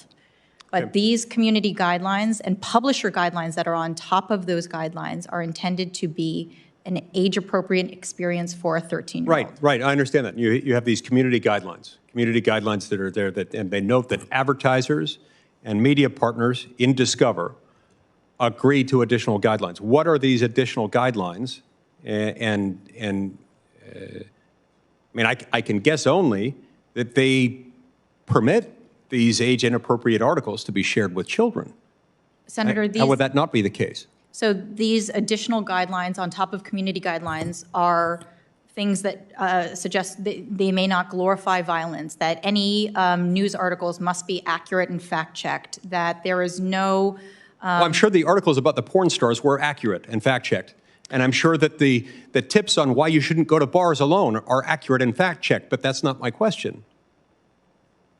This is about whether it's appropriate for children ages 13 and up, as you've certified. Absolutely. And Senator, I think this is an area where we're constantly evolving. And if there are any instances where these publishers are surfacing content to an age cohort that is inappropriate, then they will be removed from our platform. Okay, so you review them? What kind of oversight do you conduct on this? And what? We use a variety of human review as well as automated review, and so I would very much be interested in talking to you and your staff about what kind of content this was, because if it violates our guidelines, that kind of content would come down. And just, Senator, one last thing. While I would agree with you, tastes vary when it comes to the kind of content that is promoted on Discover. There is no content there that is illegal. There is no content there that is hurtful. I mean, it really is intended to be a closed ecosystem where we have better control over the type of content that surfaces.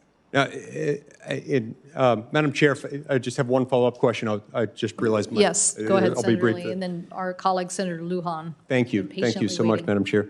So Snapchat has assured its users that it doesn't collect identifying data on them for advertising. How does Snapchat then decide what content is pushed to the top of their Discover page? So, Senator, if you go into your Snapchat account, you have the ability to select preferences, it's interest categories, and there are several interest categories that a user can select or unselect if they wish. That could be they like, to watch movies, or they enjoy sports, or they are fans of country music. At any point, it is completely transparent, and a user has the ability to go in and select what they like, and that determines the kind of content that is surfaced to them. If there is any content that they don't like, they can uncheck or check, and that really generates the kind of content that a user in Discover would see. Okay, my time's expired. Thank you so much, Madam Chair. I really do think we've got to get to the bottom of this. These app ratings are inappropriate. We all know that there's content on Snapchat and on YouTube, among many other places, that's not appropriate for children ages 12 or 13 and up. Well, I thank you, Senator Lee, and I would say to my line of questioning, and it's not appropriate to tell advertisers that it's not located next to content, and then it is next to content that is inappropriate. Senator Lujan. Thank you very much, Madam Chair. Ms. Stout, in your testimony, you mentioned that all content on Snapchat on the Spotlight page is human reviewed before it can be viewed by more than 25 people. Ms. Stout, yes or no, does human review help Snapchat reduce the spread of potentially harmful content? Yes, Senator, we believe it does. And I appreciate Snapchat's approach to this problem. More platforms should work to stop harmful content from going viral. However, far too often we find companies say one thing to Congress, and then once attention is diverted and the public is distracted, they go around and do the very thing they were warning us against. Can I hold you to that? Will Snapchat continue to keep a human in the loop before content is algorithmically promoted to large audiences? Well, Senator, this is the first time I've testified here before Congress, so please hold me to it. But at Snapchat, we have taken a very human moderation first approach, not just on Spotlight, but across our platform. So yes, indeed, human moderation will continue to play a huge part of how we moderate content on our platform and how we keep our users safe. I'm glad to see the importance of platforms taking responsibility before they amplify content and especially publish it to a mass audience, and it's something that many of us share. It's why I introduced the Protecting Americans from Dangerous Algorithms Act as well. Online platforms must be responsible when they're actively promoting hateful and dangerous content. Ms. Miller, I'm grateful that YouTube is making an effort to be more transparent regarding the number of users that view content in violation of your community guidelines. However, I'm concerned with one trend. Earlier this year, I wrote a letter to YouTube with 25 of my colleagues on the crisis of non-English misinformation on the platform. We need to make sure all communities, no matter the language they use at home, have the same access to good, reliable information. Ms. Miller, will YouTube publish its violative view rates broken down by language? Senator, thank you for your question, and what you're referring to is this latest data point that we shared earlier this year, in which for every 10,000 views on YouTube, 19 to 21 of those views are of content that is violative. And we apply our content policies at a global scale across languages. We do not preference any one language over another, and this includes for the violative view rate. And Ms. Miller, I don't believe that's good enough. When we don't break algorithms down by their performances across different groups of people, we end up making existing gaps, existing biases worse. We've seen this with facial recognition technology that unfairly targeted communities of color, and according to reports, we're seeing this happen right now on YouTube. So I'll ask again, will YouTube publish its violative view rate broken down by language? Senator, I would be happy to follow up with you to talk through these details. As I said, for all of our content policies and the enforcement there within and the transparency we provide, it is global in scope and it is across languages. I definitely look forward to following up and working with you in that space.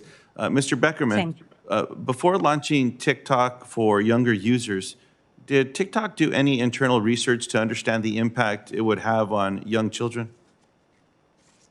Thank you, Senator. I'm not aware, but for TikTok for younger users, the content is curated with common sense networks, and it's an age-appropriate experience, but I'm not aware of any specific research. I'd like to follow up on that as well, because products like TikTok can lead to addictive behavior and body image issues in young children, and it's critical that platforms work to understand these problems before they take place. This is a very serious issue, and it's one that's finally getting the attention that it deserves with revelations and whistleblowers that have come forth. I urge you to take this opportunity to begin a transparent public evaluation of the impact your product is having on young children. And in the end, I just want to follow up on something that many of us have commented on leading up to these important hearings. And I appreciate the chair's attention to this, the ranking member. Both of them have authored legislation. Our chair and ranking member of the subcommittee have also partnered on legislative initiatives. It's critically important that we continue moving forward and that we mark up legislation and get something adopted. And I'm certainly hopeful that here in the United States, we're paying attention to what's happening in other parts of the world. Again, Europe is outpacing the United States in being responsible with legislative initiatives surrounding protecting their consumers. There's no reason we can't do that here as well. And I just want to thank Chair Cantwell for the work that she has been doing in this particular space. And I definitely look forward to working with everyone to make sure that we're able to get this done here in the United States. Thank you so much, and I yield back. Senator Lujan, so you've reintroduced that bill in the Senate, is that right? So, okay, thank you. Very much appreciate that and appreciate your leadership. So the witnesses, we're waiting the return of Senator Blumenthal so I could go and vote. If he doesn't come in the next minute or so, we'll just take a short recess because we're way past time to get over there. But I want to thank all the members who've participated thus far because we've had a very robust discussion today. You can see that this is a topic that the members of this committee feel very, very passionately about and obviously believe that there's much more that we need to be doing in this particular area. So I appreciate everybody's attendance and focus. And again, want to thank Senator Blumenthal and Senator Blackburn for their leadership in having both of these hearings. And for the larger full committee, we had planned to move forward on many of these agenda items anyway, but we're very appreciative of the subcommittee doing some of this work in having members have a chance to have very detailed interactions on these policies that we need to take action on. So very much appreciate that. So I see Senator Blumenthal has returned. Thank you so much, and I'll turn it over to you.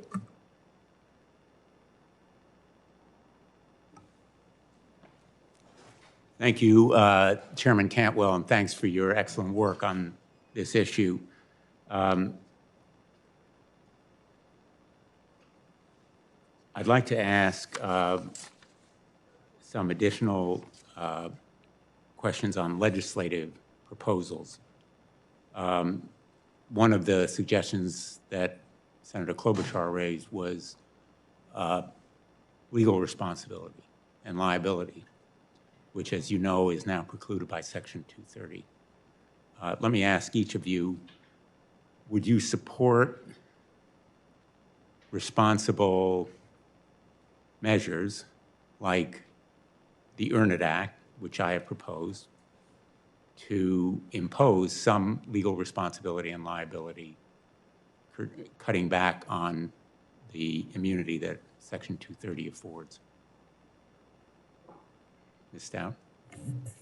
Senator, we agree at Snapchat that there should be an update to the intermediary platform liability law, CDA 230. And in fact, the last time this body addressed a reform, which was for the SESTA FOSTA, Snapchat was a company that actively participated in that and helped draft legislation. So we would welcome another opportunity, Senator, to work with you on that. Thank you. Would you support the Earn It Act, which, as you know, Senator Graham and I have proposed, that imposes liability and affords victims the opportunity to take action against platforms that engage in child pornography and related abuses? Of course, Senator, we completely prohibit that kind of activity, that illegal activity, and we actively look for it. And when we find it, we remove it. If you would allow me to get back to you, it's been a while since I've looked at the Earn It Act. I do recall when you and Senator Graham introduced it, but I believe that the spirit of your legislation is something we'd very much support. Well, you had the opportunity before to say whether you supported it. So far, you haven't. Will you commit to supporting it? Senator, again, my memory is failing me a little bit, but I do believe that the provisions in the Earn It Act were many of the provisions that we supported. So I'd be happy to come back with a more specific answer for you. Mr. Beckerman? Thank you, Senator. We do agree that there needs to be a higher degree of accountability and responsibility for platforms, particularly as it relates to content moderation, that needs to be done in a way that allows all platforms to moderate in an appropriate and aggressive way to make sure that the kinds of content that none of us want to see on the internet or on any of our platforms is able to be removed. Do you support changes in Section 230 to impose liability? There absolutely can and should be changes, but again, in a way that would allow companies like ours that are good actors, that are aggressively moderating our platform in a way that we think is responsible, to be able to continue to do so. Will you support the Earn It Act? We'd be happy. Again, we agree with the spirit of it. We'd be happy to work with you and your staff on that bill. Well, the bill, again, was reported unanimously out of the Judiciary Committee during the last session. It hasn't changed significantly. Did you support it then?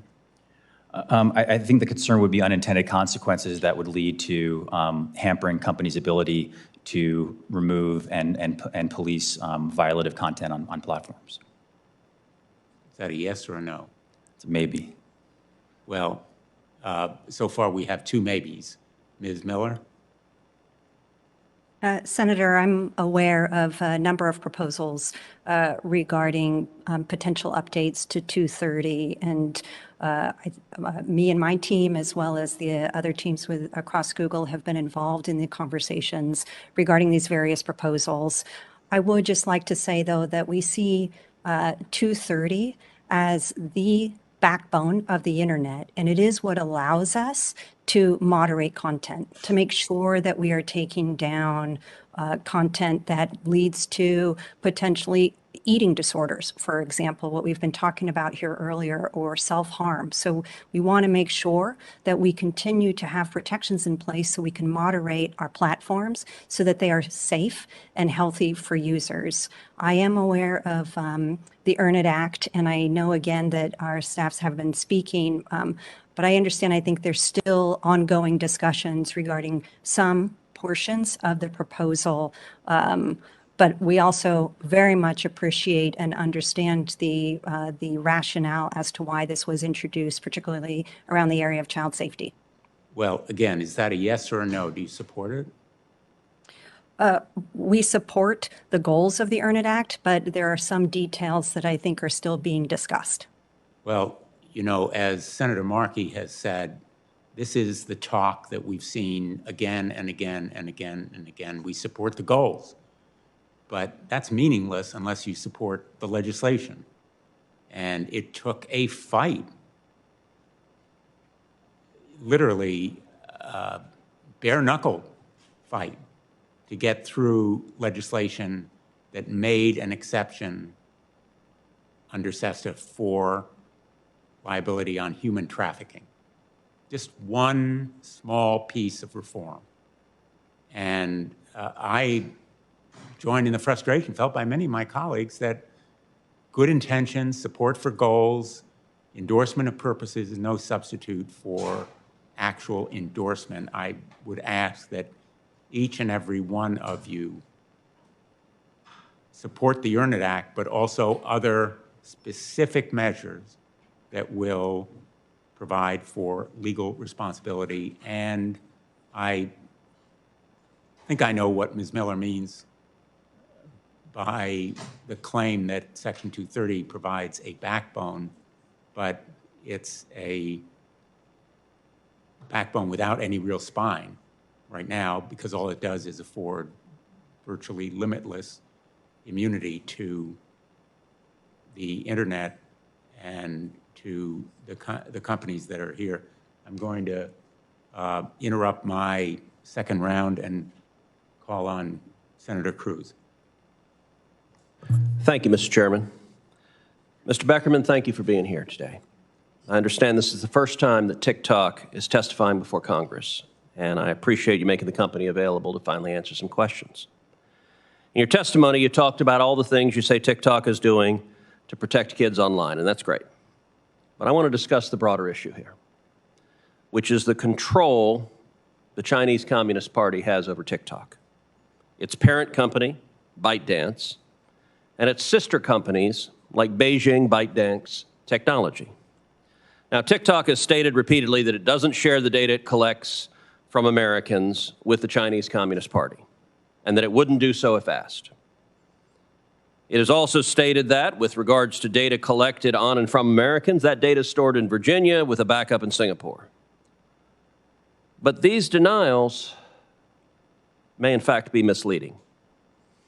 A quick look at TikTok's privacy policy, in fact, just last night, shows there's a lot more than meets the eyes. For example, in the, quote, how we share your information section, one blurb reads, quote, we may share all of the information we collect with a parent, subsidiary, or other affiliate of our corporate group.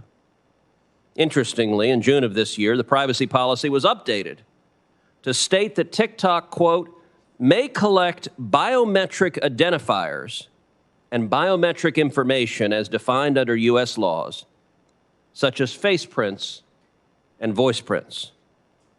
Mr. Beckerman, does TikTok consider ByteDance, the parent company of TikTok, which is headquartered in Beijing, to be a part of TikTok's, quote, corporate group, as that term is used in your privacy policy? Thank you, Senator. This is an important question. I'd just like to take an opportunity first to clear up misconceptions around some of the accusations that have been leveled against the company. I would like to point to independent research. I understand that trust needs to be earned. Mr. Beckerman, I get you may have broader points you want to make. My question is simple and straightforward. Does TikTok consider ByteDance, the parent company headquartered in Beijing, to be part of TikTok's corporate group? That's a yes or no. Senator, access controls for our data is done by our U.S. teams.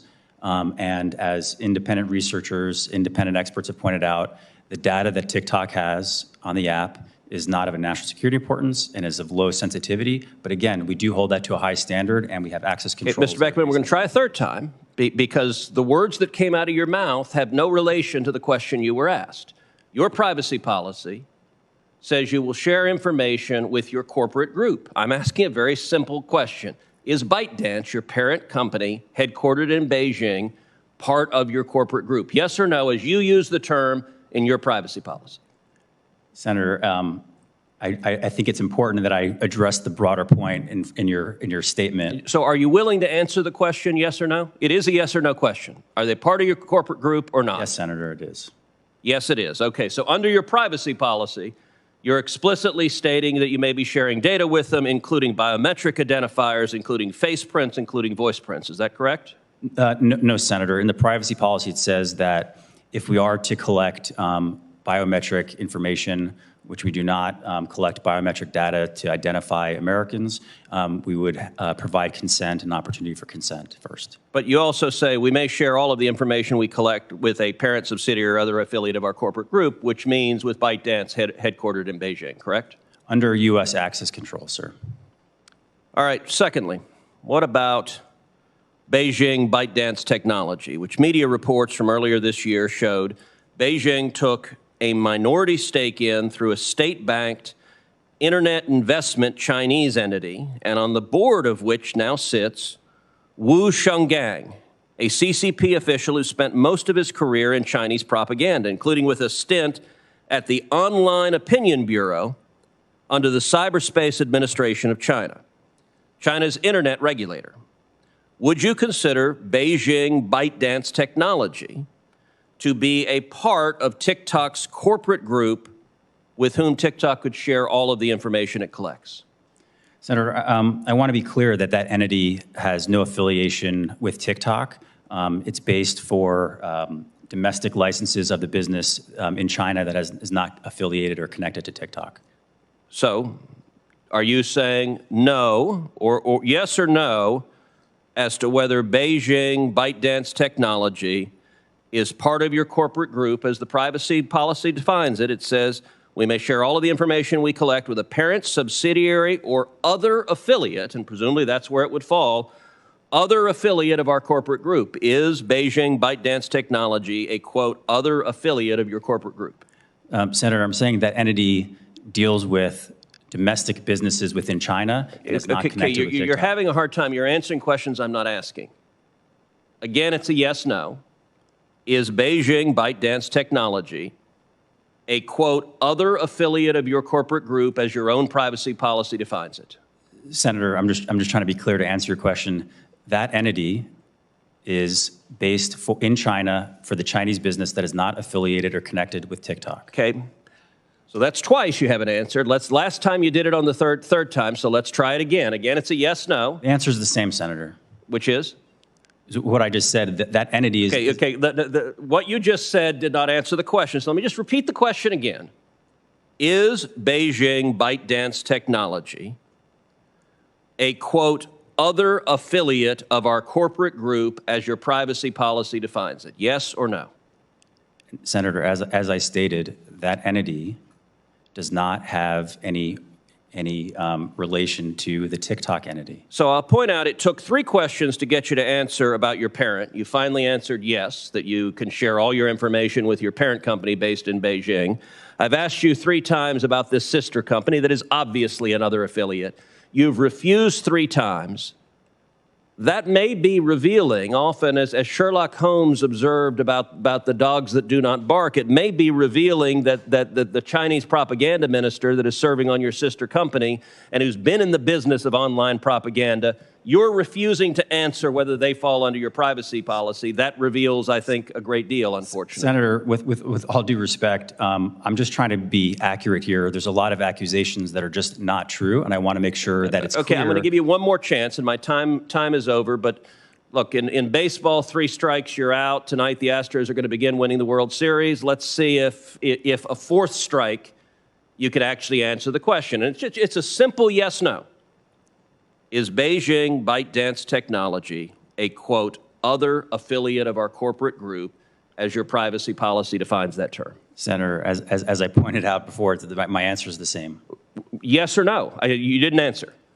Senator, I appreciate your trying with gotcha questions. It's not a gotcha question. I'm asking about your policy. I'm just trying to be truthful and accurate about the connection. Are you willing to answer this question, yes or no? Senator, I answered the question. You have not answered the question. Is it another affiliate, yes or no? Senator, I stated a number of times that entity is a domestic entity within China for licenses there. And apples are red. You stated something that is not the question I asked. Is it another affiliate as defined under your privacy policy, yes or no? Senator, I You're answered. here under oath. Are you going to answer the questions? I or answered the question. It is Or not- were you it is not instructed affiliate- not to answer this question? No, Senator, I'm just, So you're just not refusing to answer it because you don't want to?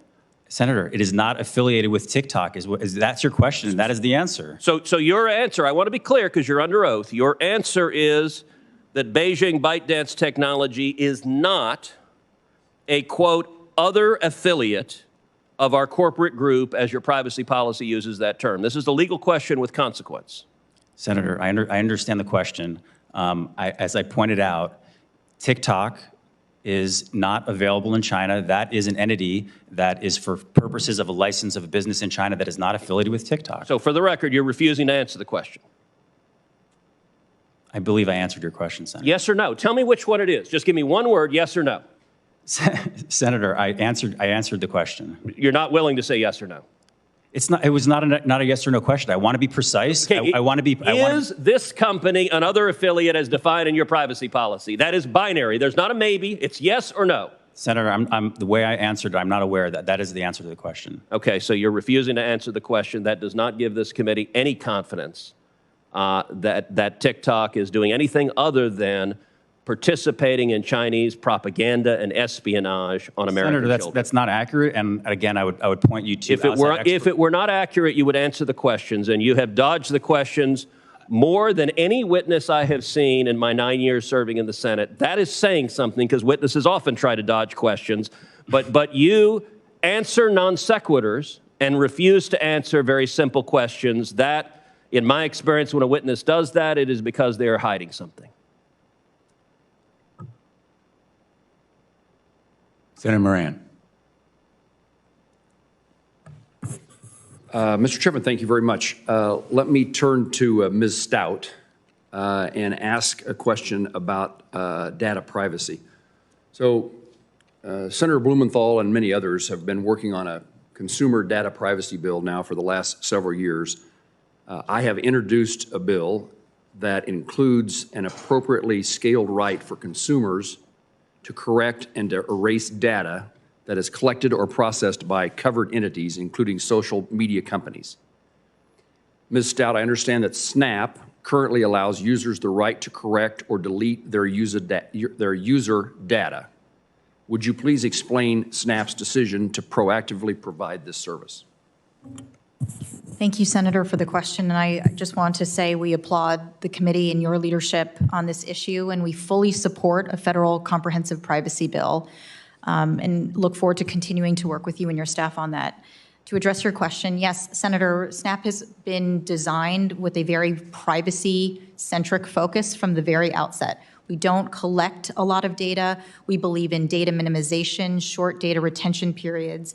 And to the effect that you made, as you pointed out, we don't store content forever, and we believe in giving users transparency and control, which includes giving them the ability to delete their data if they wish, or the ability to download their data. We have a tool within the app. Users are able to download their data, which gives them essentially portability of any kind of information that they may have agreed to share or post or put on their Snapchat account.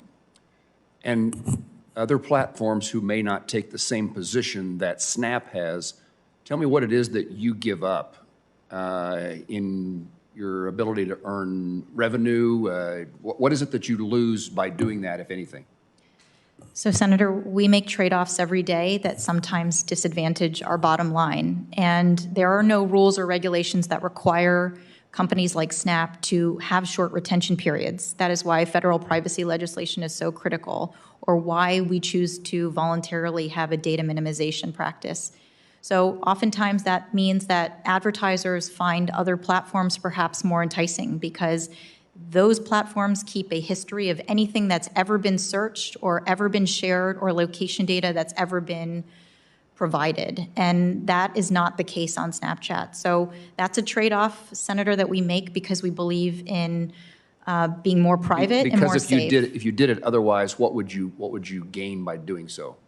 We just believe we have a moral responsibility to limit the data that we collect on people. And you're answering it fine, but I'm curious to know, are you giving up, can you generate money? What do you generate by keeping that data and some other way using it?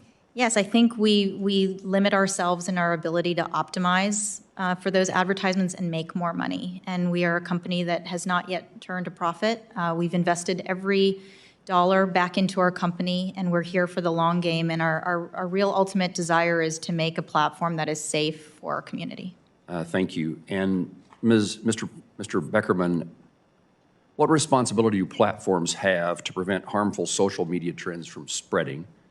And how can TikTok improve its algorithm to better comply to TikTok's own terms of service that prohibit, quote, content that promotes or enables criminal activity?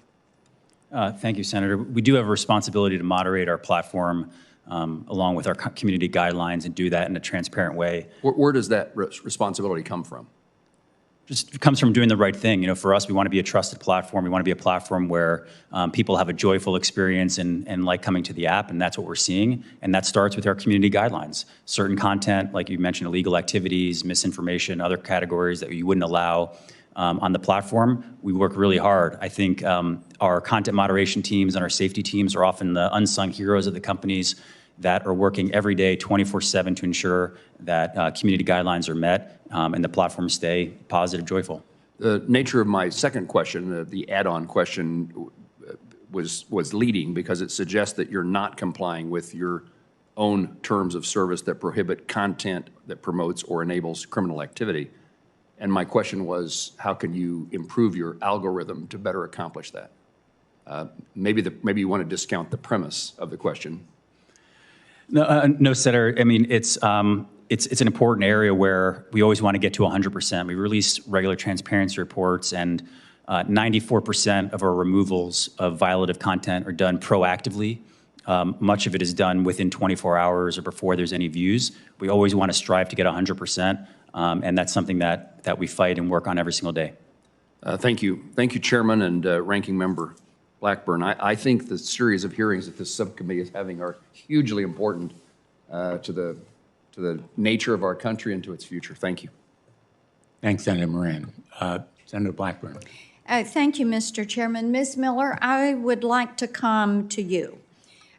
You talk about moderation as a combination of machine learning and human review, and it seems that YouTube has no problem pulling down videos that question abortion, global warming, vaccine mandates, but child abuse videos remain on your site.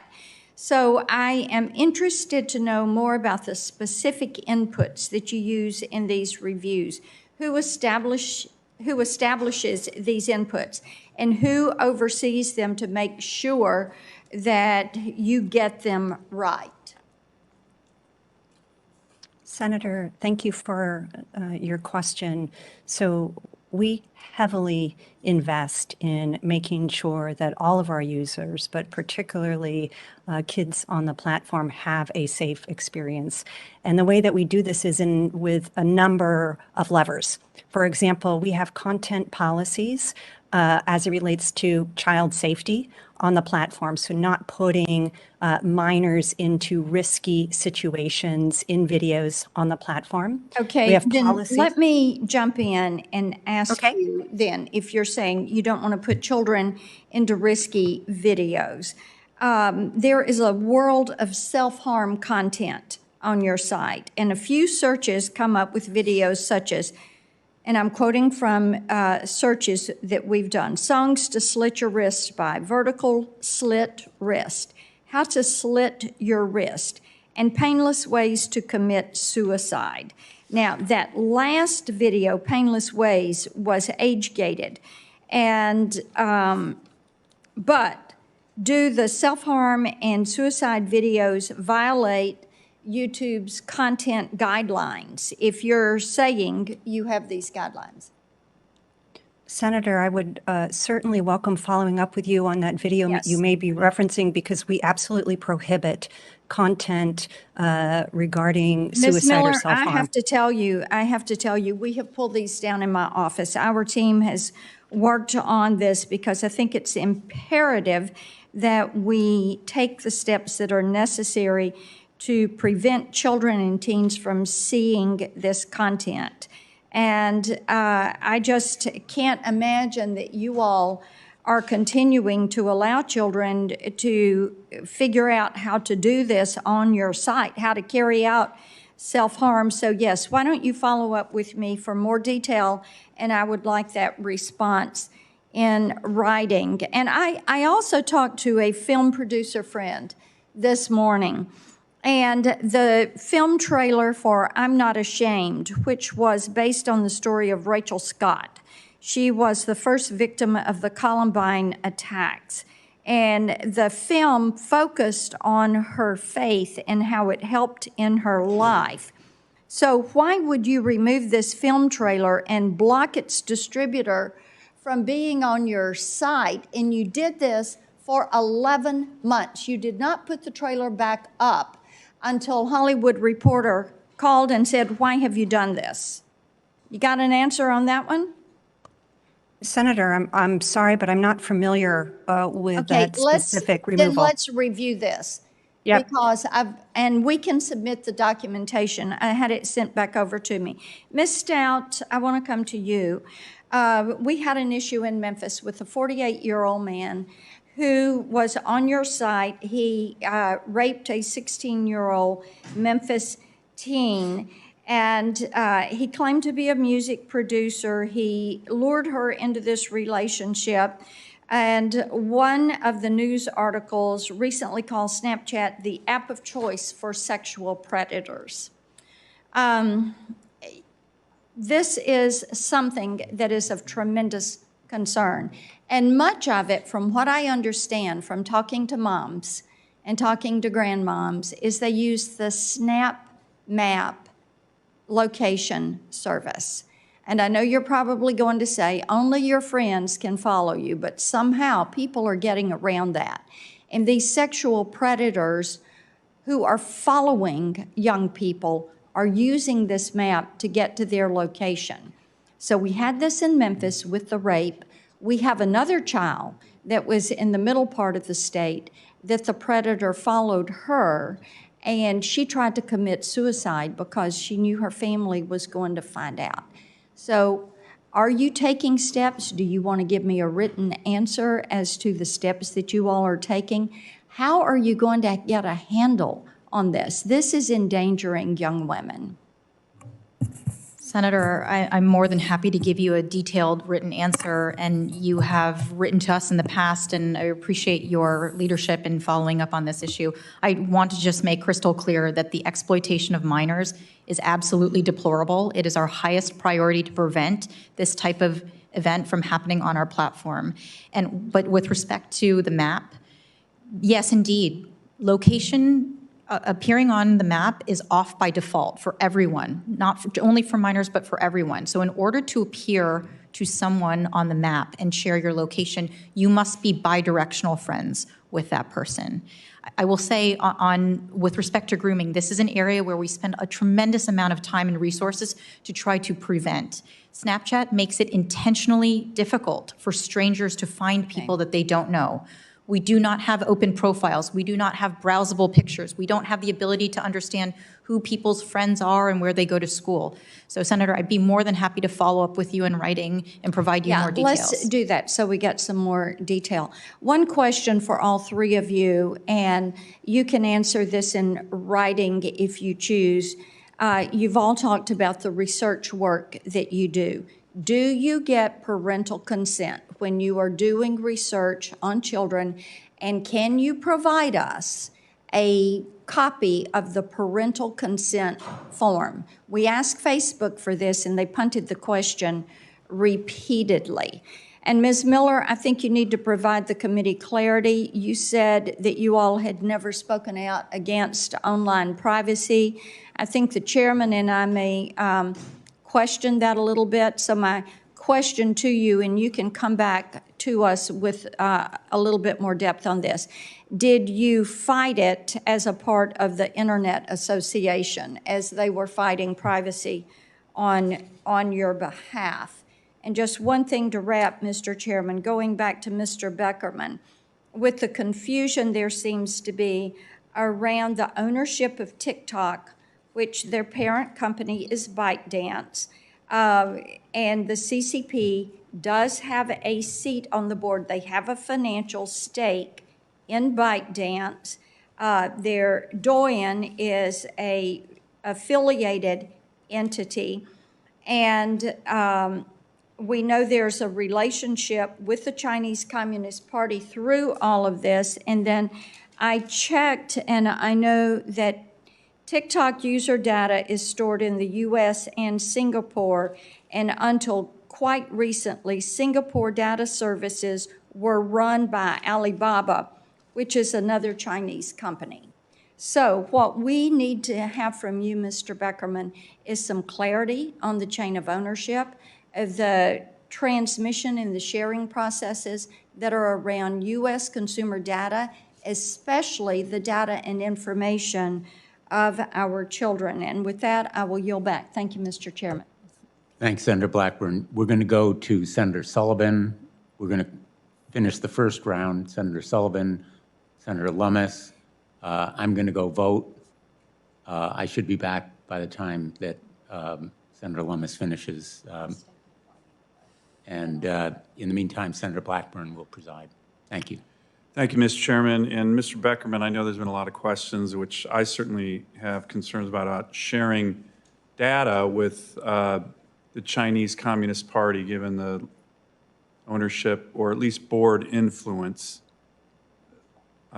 Senator Blackburn was just talking about that. I know Senator Cruz raised the issues. I want to raise a related issue. It's what I refer to as kowtow capitalism. Kowtow capitalism. And I think that you guys are exhibit A of kowtow capitalism. What is kowtow capitalism? It's American executives of American companies censoring Americans' First Amendment rights in America so as not to offend the Chinese Communist Party and or to gain access to the Chinese market. So we see it on Wall Street. We see it in the movie studios. We see it with the NBA.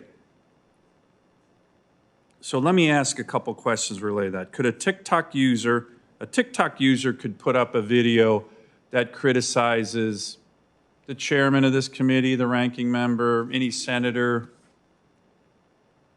President Biden, former President Trump, couldn't they? Is that, I mean, not like some horrible violent suggestion or anything, but just a criticism of a elected official. Yes, Senator. Is that common? Is it actually TikTok really isn't the place for politics. We don't allow political ads, and so political content is not typically what people come to. You don't ever have like funny. It wouldn't be a violation. Yeah, and it wouldn't be a violation of our community guidelines as long as it's not mis or disinformation or something hateful. Then that would be allowed. Good. That's good. That's free speech. Yep. I would hope you would answer that way. Could a TikTok user put up a video criticizing Xi Jinping? I know he's sensitive, for example, of being compared to Winnie the Pooh. Could a TikTok user put up videos that kind of make fun of him, maybe with references to Winnie the Pooh? I don't know why he doesn't like Winnie the Pooh, but for some reason you can't put Winnie the Pooh up anywhere in China. Can a TikTok user do that? Yes, Senator. Really? Senator, yeah, our community guidelines are done for the United States market by our team in California, and our moderators are done here, and that wouldn't be a violation of our community guidelines. Okay, so what about in 2019, you admitted to censoring videos mentioning Tibetan independence. Can a TikTok user mention Tibetan independence? Yes, Senator. So what happened in 2019 when you guys admitted to censoring a video related to that? I'm not familiar with that incident, but I can assure you that that would not be a violation of our community guidelines and would be allowed on our platform. Okay, what about, I think there was a TikTok public policy director in 2020 admitted that TikTok had previously censored content that was critical of the CCP in regard to forced labor with regard to Uyghur Muslims. Is that true? That's incorrect. I mean, that would not be a violation of our community guidelines. That content would be permitted. Okay, so you're saying that your videos have never been censored by the Chinese Communist Party on any matter? These are, I'm just reading from this, maybe these are all wrong. No, I can assure you that our content moderation teams are led by Americans. Our moderation guidelines are public and transparent, and content that's critical of any government, frankly, as long as it meets our community guidelines, not mis and disinformation or hateful speech or something like that would be allowed. And I would encourage you to search for a number of the examples that you mentioned today on TikTok, and I'm sure you could find. So the Tibetan independence and the Uyghur Muslim forced labor issues were not censored? I have wrong information on that. They're not currently censored. Were they previously censored by anyone at TikTok? I'm reading here 2019, 2020, you admitted, somebody in TikTok admitted doing that. So that didn't happen? I'm not aware of that. I can say that's not a violation of our guidelines now, and that's not how we moderate content. Okay. Well, listen, Madam Chair, or Mr. Chairman, and the ranking member, I do think this issue of kowtow capitalism, where American companies are censoring Americans, we're seeing it all the time, is an issue that this committee should be looking at, because the Chinese Communist Party, of course, can crush freedom of speech in their own country, but they shouldn't be able to crush it in this country. And Mr. Beckerman, I'm glad that you're denying any of this. I look forward to seeing videos somewhere, somehow on TikTok that are critical of the Chinese Communist Party. I'm not really holding my breath, but maybe it's true. Maybe ByteDance and the CCP board members are fine with videos criticizing President Xi Jinping and other members of the Communist Party. So you're saying that's totally fine and completely acceptable policy for TikTok users? Yes, Senator, and just to be perfectly clear, there's not involvement from the Chinese Communist Party in moderation of TikTok, and it's all done by Americans from within the United States. Great, thank you. Thank you. Thank you, Mr. Sullivan, and I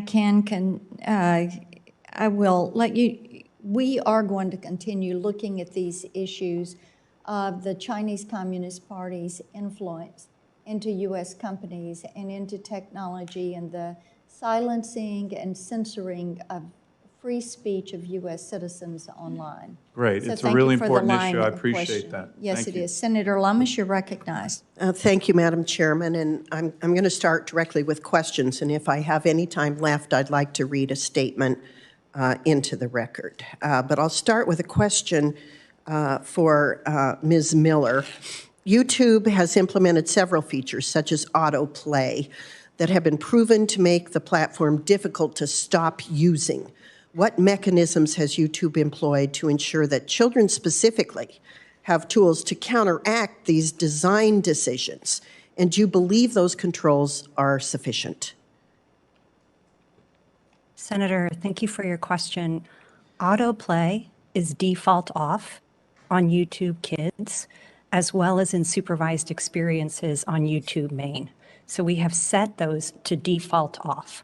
We do allow, if the default is changed to allow for autoplay, for example, if a family is in a car and they would like to have the parents have decided they want autoplay to continue, but we have set it to default off.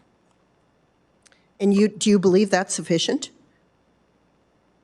I think it's one of a number of tools that are important to make sure that kids have a healthy and safe experience on the platform. Another is that we do not deliver targeted advertising on YouTube Kids. Another is that we age gate content to make sure that minors do not see age-inappropriate material. So it's only with a number of tools and protocols in place do we think that we are meeting the bar we've set for ourselves, that parents expect of us, experts in the field such as child development advise us on to make sure, again, that kids are having a safe experience on the platform. Thank you. Mr. Beckerman, after my staff reviewed your privacy policy, I want to list some of the items that TikTok will automatically collect from one of its users.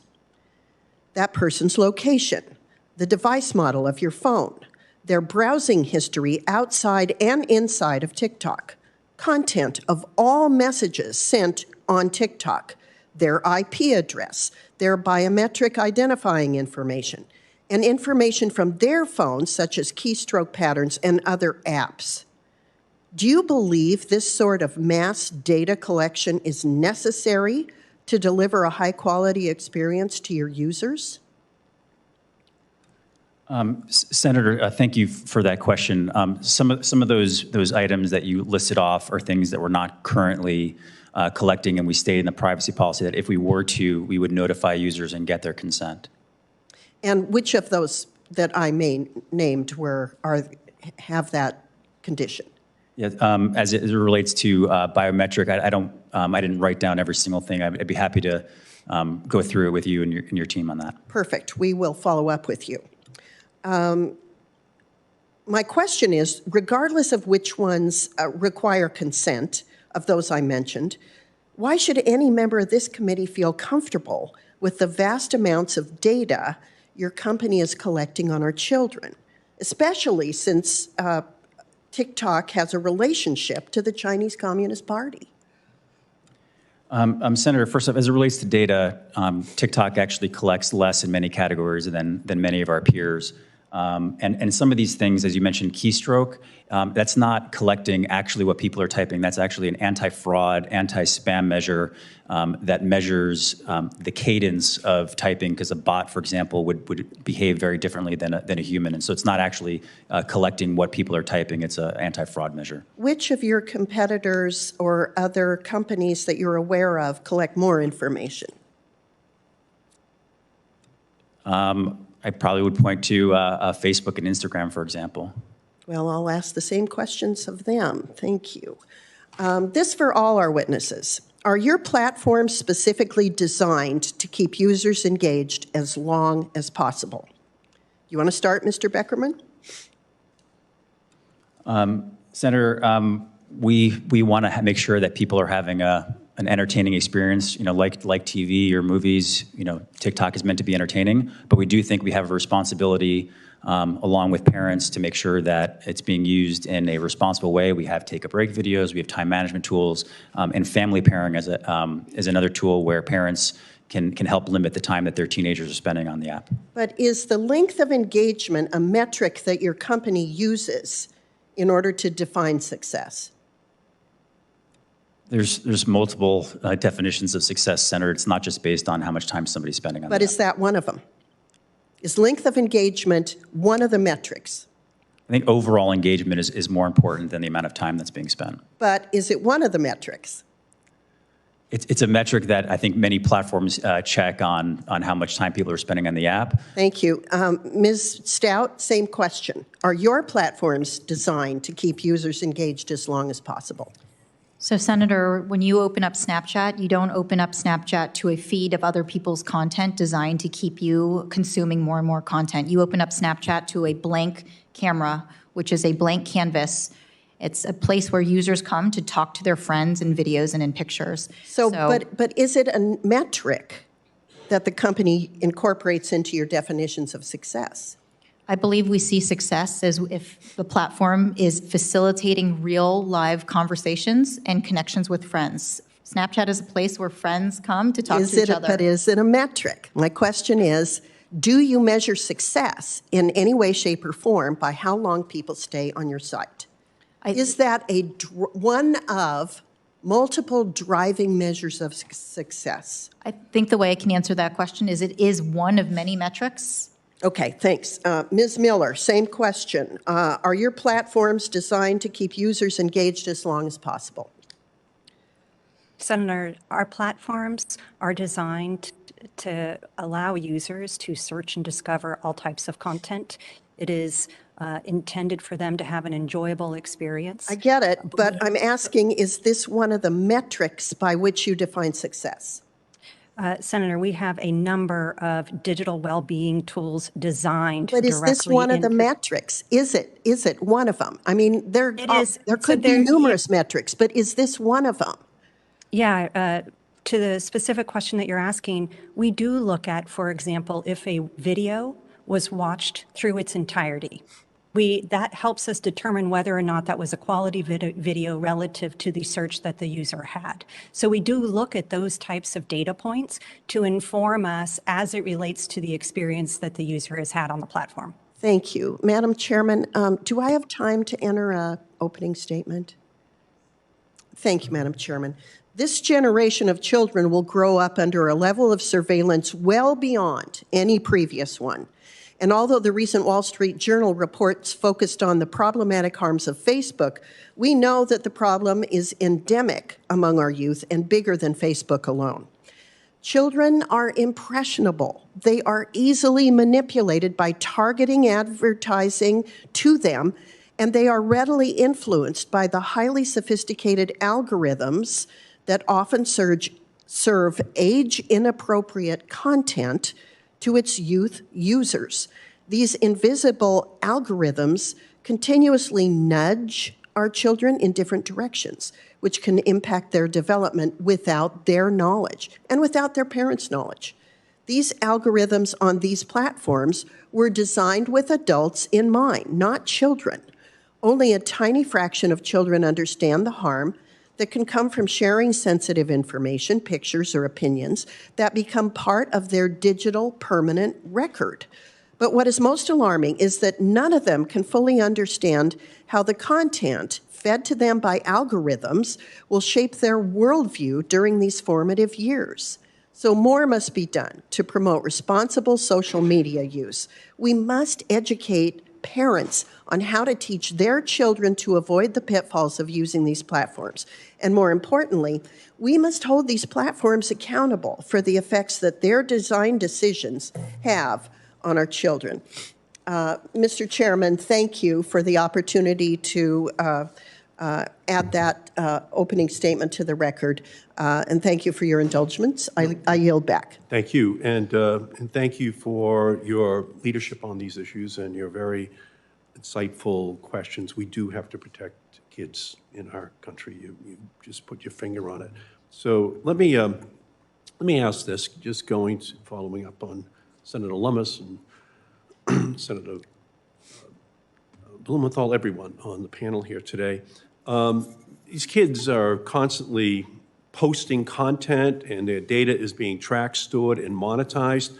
But we know that young users lack the cognitive ability to grasp that their posts are going to live online forever. To each of our witnesses, do you agree that Congress should give children and teens, but more importantly, their parents, their ability, the right to erase their online data? Mr. Beckerman. Yes, Senator. Ms. Stout. Yes, we do, Senator, but I would say that content on Snapchat does not appear permanently. And again, I appreciate that. And to you, Ms. Miller. Yes, Senator, and users have the ability to delete their information as well as having auto-delete tools.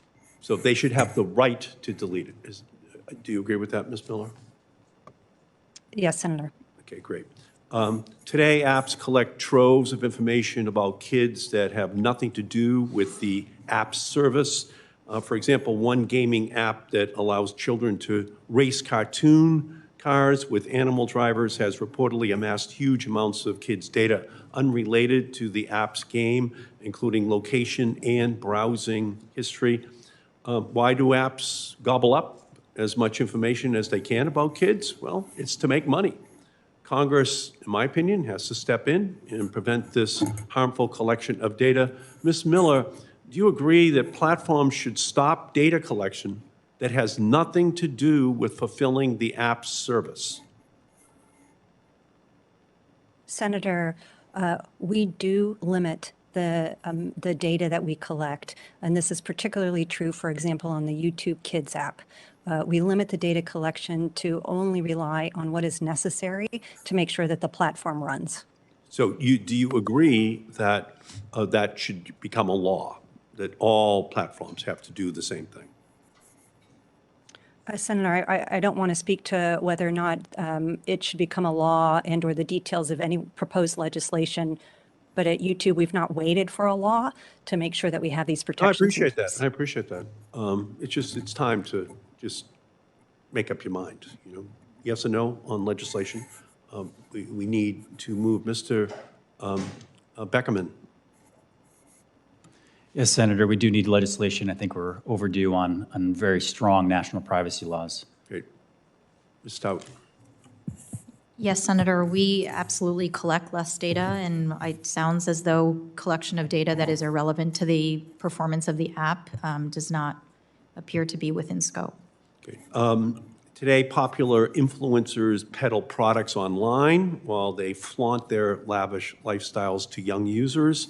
Influencer marketing like videos of online child celebrities opening new toys, getting millions of views, but they're inherently manipulative to young kids who often cannot tell that they're really paid advertisements that their heroes are pushing, that the hero is getting a monetary kickback from. My bill with Senator Blumenthal, the Kids Act, would ban this type of promotion of influencer marketing to kids. To each of the witnesses, do you agree that Congress should pass legislation to stop apps from pushing influencer marketing to children in our country? Yes or no? Ms. Miller. Senator, again, we've actually moved in this direction, whereby we have a set of quality principles regarding the type of content that's made available on the YouTube Kids app, and in so doing, we make sure that we're not providing content that, for example, would have a significant prevalence of that type of material, and we also limit the types of ads that can be delivered on the app. I apologize, but I don't know the details.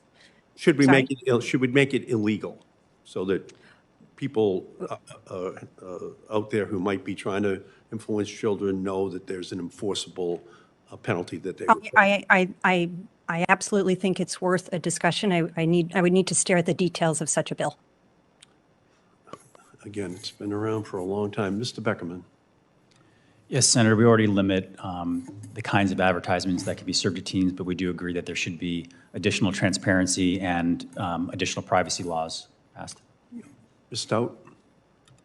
Senator, I would agree that I think for young people, there should be additional protections placed. So yes, we would be happy to look at that. And by the way, we ban it on television because we know that we can't have the hero just holding the product on Saturday morning and just saying, hey, kids, tell your parents to buy this right now. We ban it there. We have to ban it online. So thank you. And finally, push alerts. Studies show that 70% of teenagers report checking social media multiple times a day. Excessive use of social media has been linked to depression, anxiety, and feelings of isolation. The last thing apps should be doing is using methods like push notifications, automated messages that nudge users to open an app to make young users spend even more time online. To each of the witnesses, do you agree that Congress should pass, again, the law that Senator Blumenthal and I are trying to move, which would ban push alerts for children? Ms. Miller. I agree that additional protection should be in place regarding things such as push alerts for children. Okay, thank you. Mr. Beckerman. Yes, Senator, we already limit push notifications. Should we ban push notifications, Mr. Beckerman? I think that'd be appropriate, but we've already done that proactively for some push notifications. Okay, Ms. Stout. Yes, Senator, Snapchat does not utilize push notifications or nudges, as the UK age-appropriate design code pointed out, but we would very much be in agreement with your legislation. Okay, thank you. Thank you, Mr. Chairman. Thanks, Senator Markey. I understand Senator Klobuchar has a few more questions, and while we're waiting for her, I have a few too. So appreciate your patience. Let me begin by acknowledging, and I think you would acknowledge as well, the reason that you made many of the changes that you have is the UK's child safety law, the age-appropriate design code.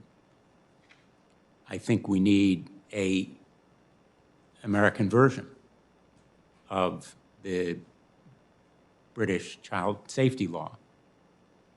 And I want to ask about some of its provisions.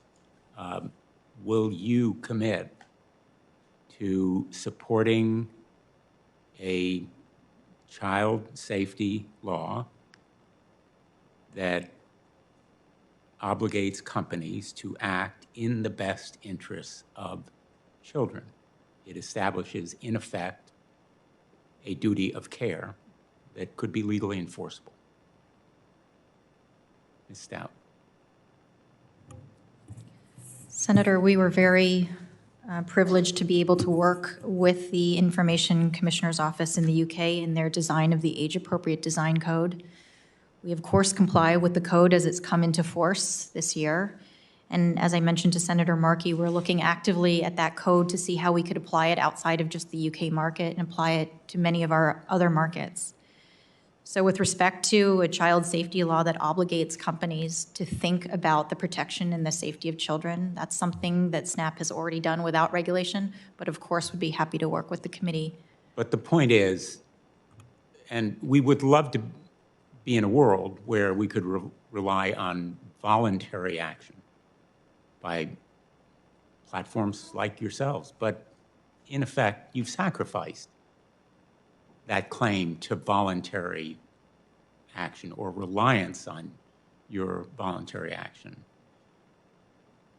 Whether it's Facebook or your companies in various ways, I think you have shown that we can't trust big tech to police itself. And so when you say we already do it, well, you may decide to do it, but there's no legal obligation that you do it, and there's no way to hold you accountable under current law. That's what we need to do. That's why I'm asking you about a law. I'm hoping that your answer is a yes, that you would support it as a duty of care that is a matter of law. You're nodding, and I hope that's a yes. Yes, Senator, and that was very much a part of my testimony in my opening statement, which because the time it takes regulation to be actually implemented, we don't believe that we should have to wait for that regulation. We're going to take the voluntary steps to best protect. Support it. Yes, Senator. Thank you. Mr. Beckerman. Yes, Senator, we've already voluntarily implemented much of the age-appropriate design code here in the United States. But I do agree with you that companies need to do more. And I was struck by your comments and your opening statement about a race to the top. And that is very much the approach that we're trying to take at TikTok, to do more, go above and beyond, and really be a place where it's seen that we're putting wellness of teens and safety of teens in particular ahead of other motives. So let me see if I can answer the question as I would if I were in your seat. Yes, we strongly and enthusiastically support that kind of child safety law. We're already doing more than we would need to do under the law. Yes, Senator, but, and additionally, I do think as it relates to age verification, it's something that should be included in measures like that and included in updates to COPPA, which are long overdue. Ms. Miller? Senator, I actually respectfully disagree that we only wait until we have legal obligations to put systems, practices, and protocols in place. For example, we rolled out YouTube Kids in 2015 to make sure that as kids were trying to be on the main platform, that we created a space that was particularly for them and their safety. We've rolled out a number of I'm going to interrupt you, Ms. Miller, because I think you misinterpret me. I'm not suggesting that you wait. On the contrary, I'm suggesting that you do it now. I think Mr. Beckerman and Ms. Stout perfectly well understood my question. Both of them would support that law. Would you, yes or no? I would support looking at any details as it relates to additional legal protections for kids in the U.S. As you may know, the Age-Appropriate Design Code went into effect in the UK just over a month ago, so it's still early days. But we had already rolled out a number of the protections required in the UK. We had rolled them out globally. Is that a yes or no? Yes, I would be happy to work with you and your staff Would you on support a this U.S. legislation? version. Would you support a version of the UK child safety law?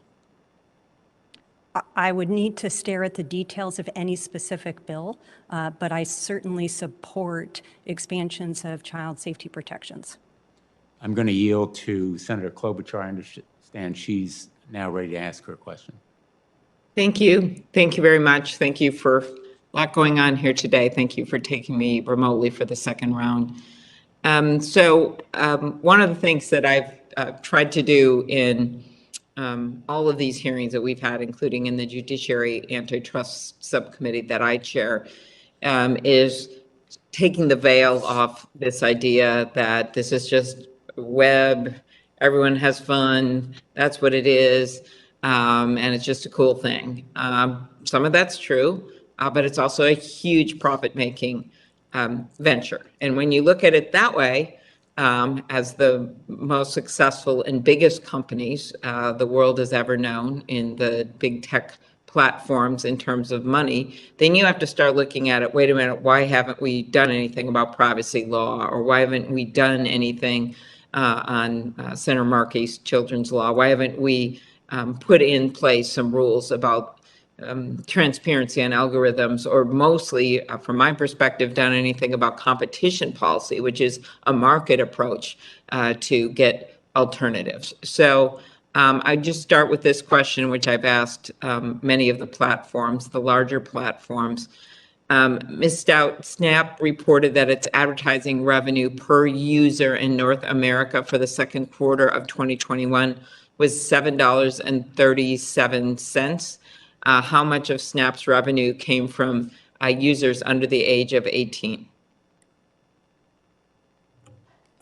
Senator, I don't have that information for you, but I'd be happy to take that back. Okay, Provide you very a good. response. I appreciate that. Yeah, I've been trying to get that from Facebook. Of course, just to give you a sense, Facebook's revenue per user from their own documents is $51 per user for the U.S. Per quarter, just to put it in some perspective. Mr. Beckerman, TikTok is a privately held company, so we don't have public documents on your advertising revenue per user. What is your best estimate of advertising revenue per U.S. user for the last quarter? Senator, I don't have those numbers, but I'd be happy to go back and check in with the team. Do you think you can provide us that? Again, we're not a public company, but I'll go back and see what we can find for you. Okay, and again, I'm trying to figure out the percentage from users under the age of 18 for us to get some perspective on how much of this is how much of the business and the future growth of the business is in kids. Ms. Miller, YouTube reported that its advertising revenue overall in the second quarter of 2021 was $7 billion. How much of YouTube's revenue came from users under the age of 18? Senator, I don't know the answer to that, and I'm not sure if we look at data internally that way. So I would also be happy to follow up with you. But I would like to note that as a company, we've long shared our revenue with our creators. And so over the last 3 years alone, we have paid out more than $30 billion to our creators. Okay. My work with the Antitrust Subcommittee takes me in related paths, and I recently introduced the bipartisan legislation, the American Innovation and Choice Online Act, which with Senator Grassley, and there's several people, including Senator Blumenthal, who are co-sponsors of that legislation. And it's focused on a gnarly problem, which is that you have platforms that are self-preferencing their own stuff at the top. They are taking, in some cases, data that they uniquely have on other products and then making knockoff products and then underpricing the competitors. Ms. Miller, Roku says YouTube has made unfair demands in negotiations for carrying the YouTube TV app on Roku, including demanding Roku give preference to YouTube over other content providers in its search results, which is exactly what this legislation gets to, and give YouTube access to non-public data from Roku's users. Did YouTube make these demands for non-public data and preferencing in search results in negotiations with Roku? Senator, I am not involved in the negotiations with Roku. I know we've been having discussions with them for several months, and we're trying to come to a resolution that's good for users as well as both companies, but I'm not involved in the negotiations. Okay, I'll put this on the record for others in the company, because also I'd like to know more generally if YouTube has ever demanded non-public data or preferencing in search results in negotiations with other providers. It just gives you a sense of a dominant platform by far in the area of search, being able to use that power over people who are simply trying to be on that platform. So I think that gets really to the core of what we're trying to do. I also just had a follow-up on your YouTube banning all vaccine misinformation, which I commended you for at the time. How much content have you removed related to this policy change since you banned all anti-vaccine misinformation? And have you seen a change in the viewership rate? Senator, I feel bad. I think this is a question I would absolutely love to answer with as detailed but I know that we've removed so much video as it relates to COVID misinfo. We'll put it in writing and we'll get the answer that way. Thank you. My last question, Ms. Stout, Mr. Beckerman, I just mentioned this bill that Senator Grassley and I have introduced with 10 other co-sponsors aimed at ensuring that dominant digital platforms don't use their market power to thwart competition. Do you support some of the competition reforms in the bill, and have you faced any challenges when it comes to competing with the largest digital platforms? So that'll be my last question. Senator, we're aware of the bill that you introduced with Senator Grassley, and as a non-dominant platform, very much appreciate your legislation and the work that you're doing in this space. And yes, as a smaller platform, it is an incredibly competitive arena for us. We compete every day with companies that collect more information on users and store that information to monetize. So any efforts that this body, and especially the legislation that you've undertaken to create an equal playing field so that it is indeed a competitive atmosphere for platforms like Snapchat, we would very much welcome. Okay, thanks. Mr. Beckerman? Yeah, likewise, we appreciate your efforts and the work that you've done to promote and spur competition. That's something that I think we all benefit from. As it relates to specific challenges that we faced, I'd be happy to meet with you and your team to discuss in detail some of those issues. Thank you very much. Thank you, everybody. Senator, I found the answer, if you don't mind. Okay. On COVID misinfo, we've removed over 1 million videos since we started rolling out COVID misinfo, and over 130,000 videos as it relates to COVID vaccine misinfo. So it's an area we've put a lot of resources behind to make sure our platform isn't promoting or allowing this type of content. Thank you. Okay, thank you. Thanks, everybody. Thanks, Senator Blumenthal and Blackburn. Thank you, Senator Klobuchar. I seem to be the last person standing or sitting between you and the end, but I do have some questions. Ms. Stout and Mr. Beckerman, over 10 million teens use your app. These are extremely impressionable young people, and they are a highly lucrative market.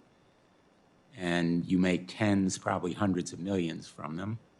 There's a term, I'm sure you've heard it, called Snapchat dysmorphia, to describe the depression, mental health, and other issues associated with your apps. Snapchat dysmorphia. Kids use the filters that are offered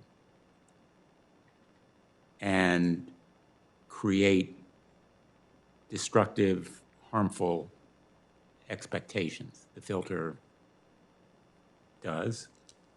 And you study the impact of these filters on teen mental health, I assume. Do you study the impact of of these filters before you put them in front of kids?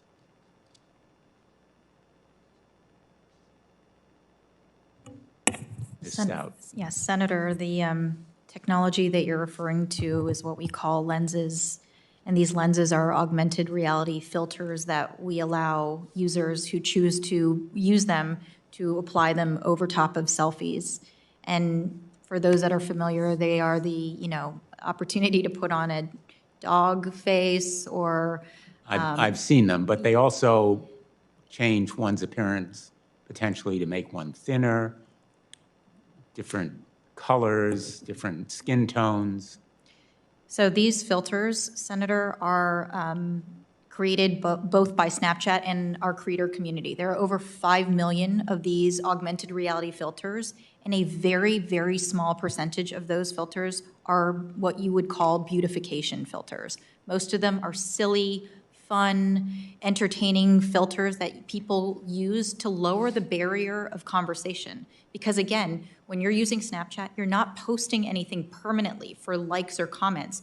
You're using those filters in a private way to exchange a text or to exchange a video message with a friend. So it really kind of creates this fun, authentic ability to communicate with your friends in a fun way, and those filters are one of the many ways in which friends love to communicate with each other. Do you study the impact on kids before you offer them? Have you studied them? So we do a considerable amount of research on our products. And in fact, I think it was one of the competitive pieces of research that was revealed as part of your earlier hearing showed that filters or lenses on Snapchat are intended to be fun and silly. It's not about body dysmorphia. We all know, as parents, something intended to be fun and silly can easily become something that is dangerous and depressing. And that is the simple fact about these filters. Not all of them, maybe not the majority of them, but some of them. And I'd like you to provide the research that you've done. I've asked for other research, but I'm gathering from what you've said that you don't do the research before you provide them. No, Senator, that's not what I'm saying. And in fact, particularly with respect to this question, I'm not able to answer the kind of research we've done simply because I'm not aware. But I will go back and look and try to get you an answer to answer your question. For 8 years, Snapchat had a speed filter.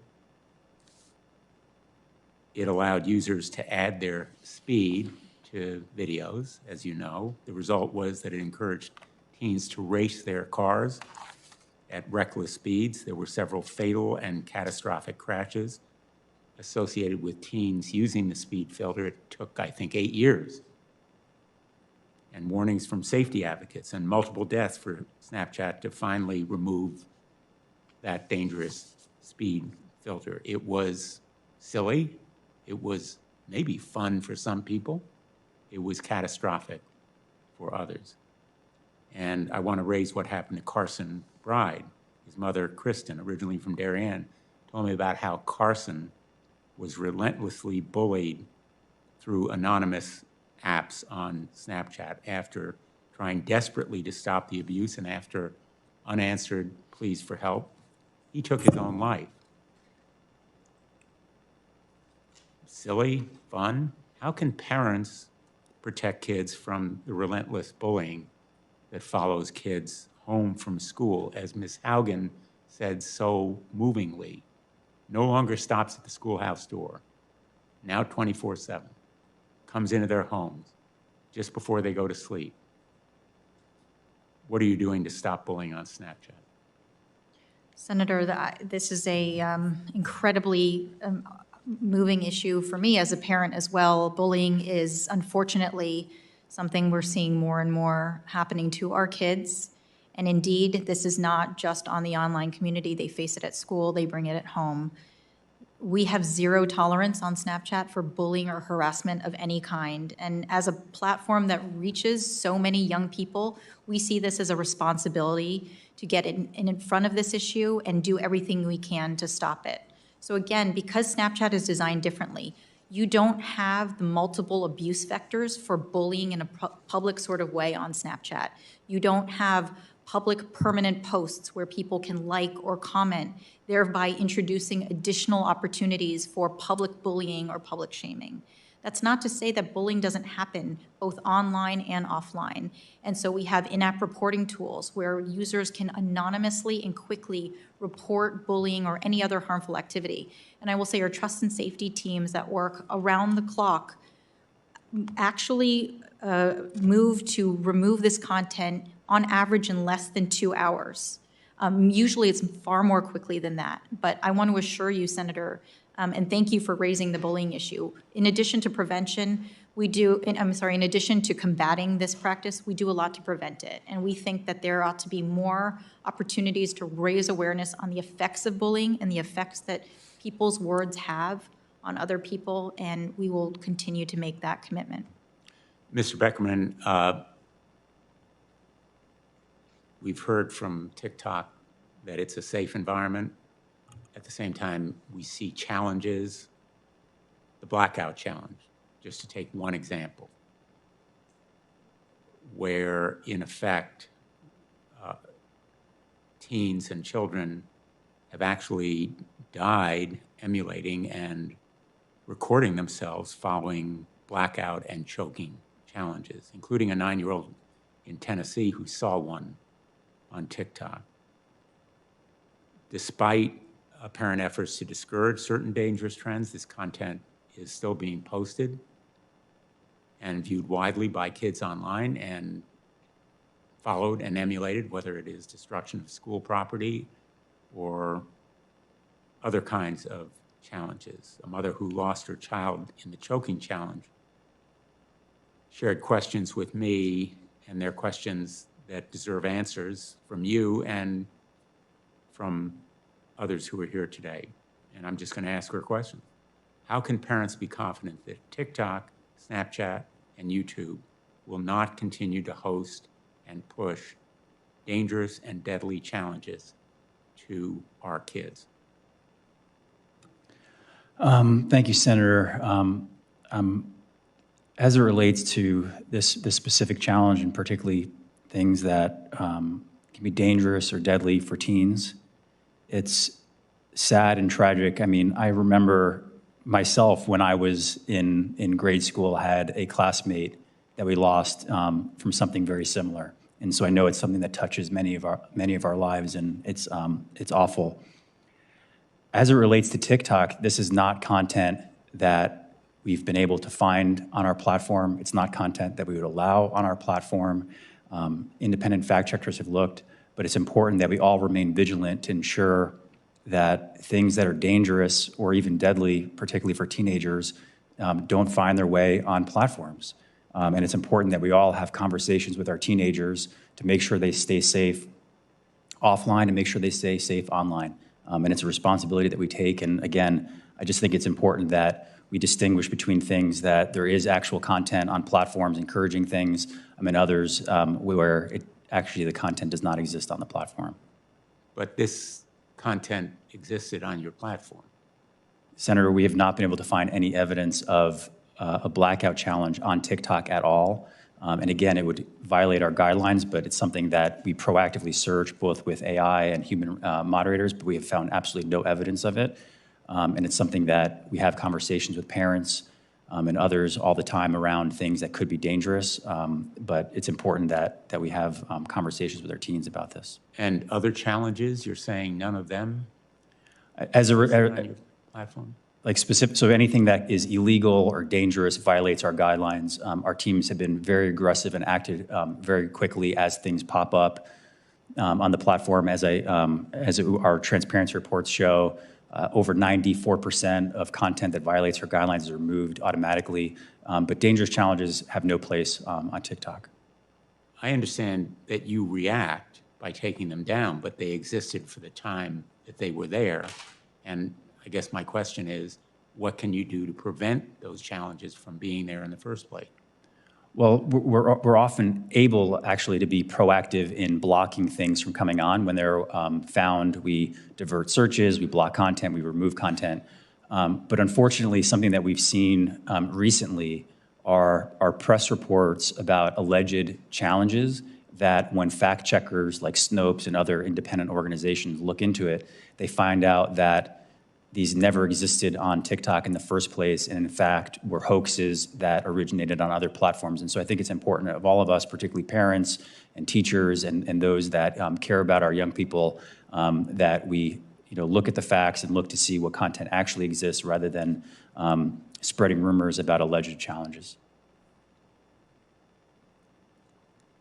Well, I just have to tell you, Mr. Beckerman, we found pass-out videos. We found them.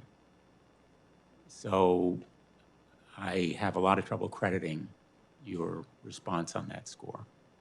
Let me ask you about another instance. A parent in Connecticut wrote to me about how their 13-year-old daughter was inundated on TikTok with videos about suicide, self-injury, and eating disorders. I've heard similar stories from parents across the country.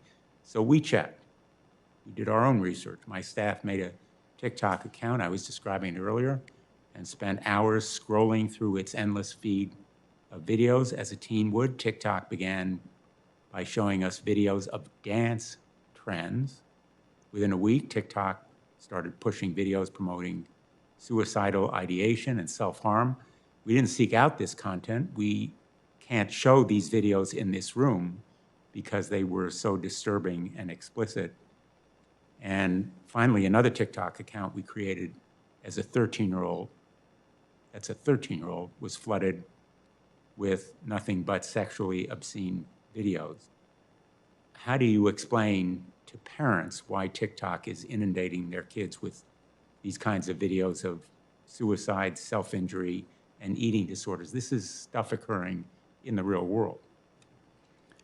Yes, Senator, I can't speak to what the examples were that from your staff, but I can assure you that's not the normal experience that teens or people that use TikTok would get.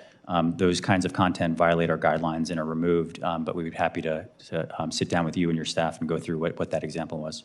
Would you support restrictions on product features that are intended to foster addictive use of apps? In other words, bar features that lead to addictive use of apps?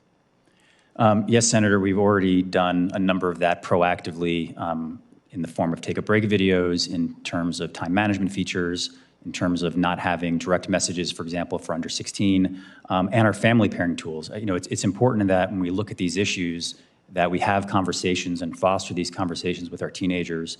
And that's one of the reasons we built out family pairing, to make it easy for parents. I know it can be daunting for parents when you have teenagers to have all these different tools and features to protect them, but we built this in a way where parents from their own app can have additional control of the safety, privacy, and time use for their teenagers.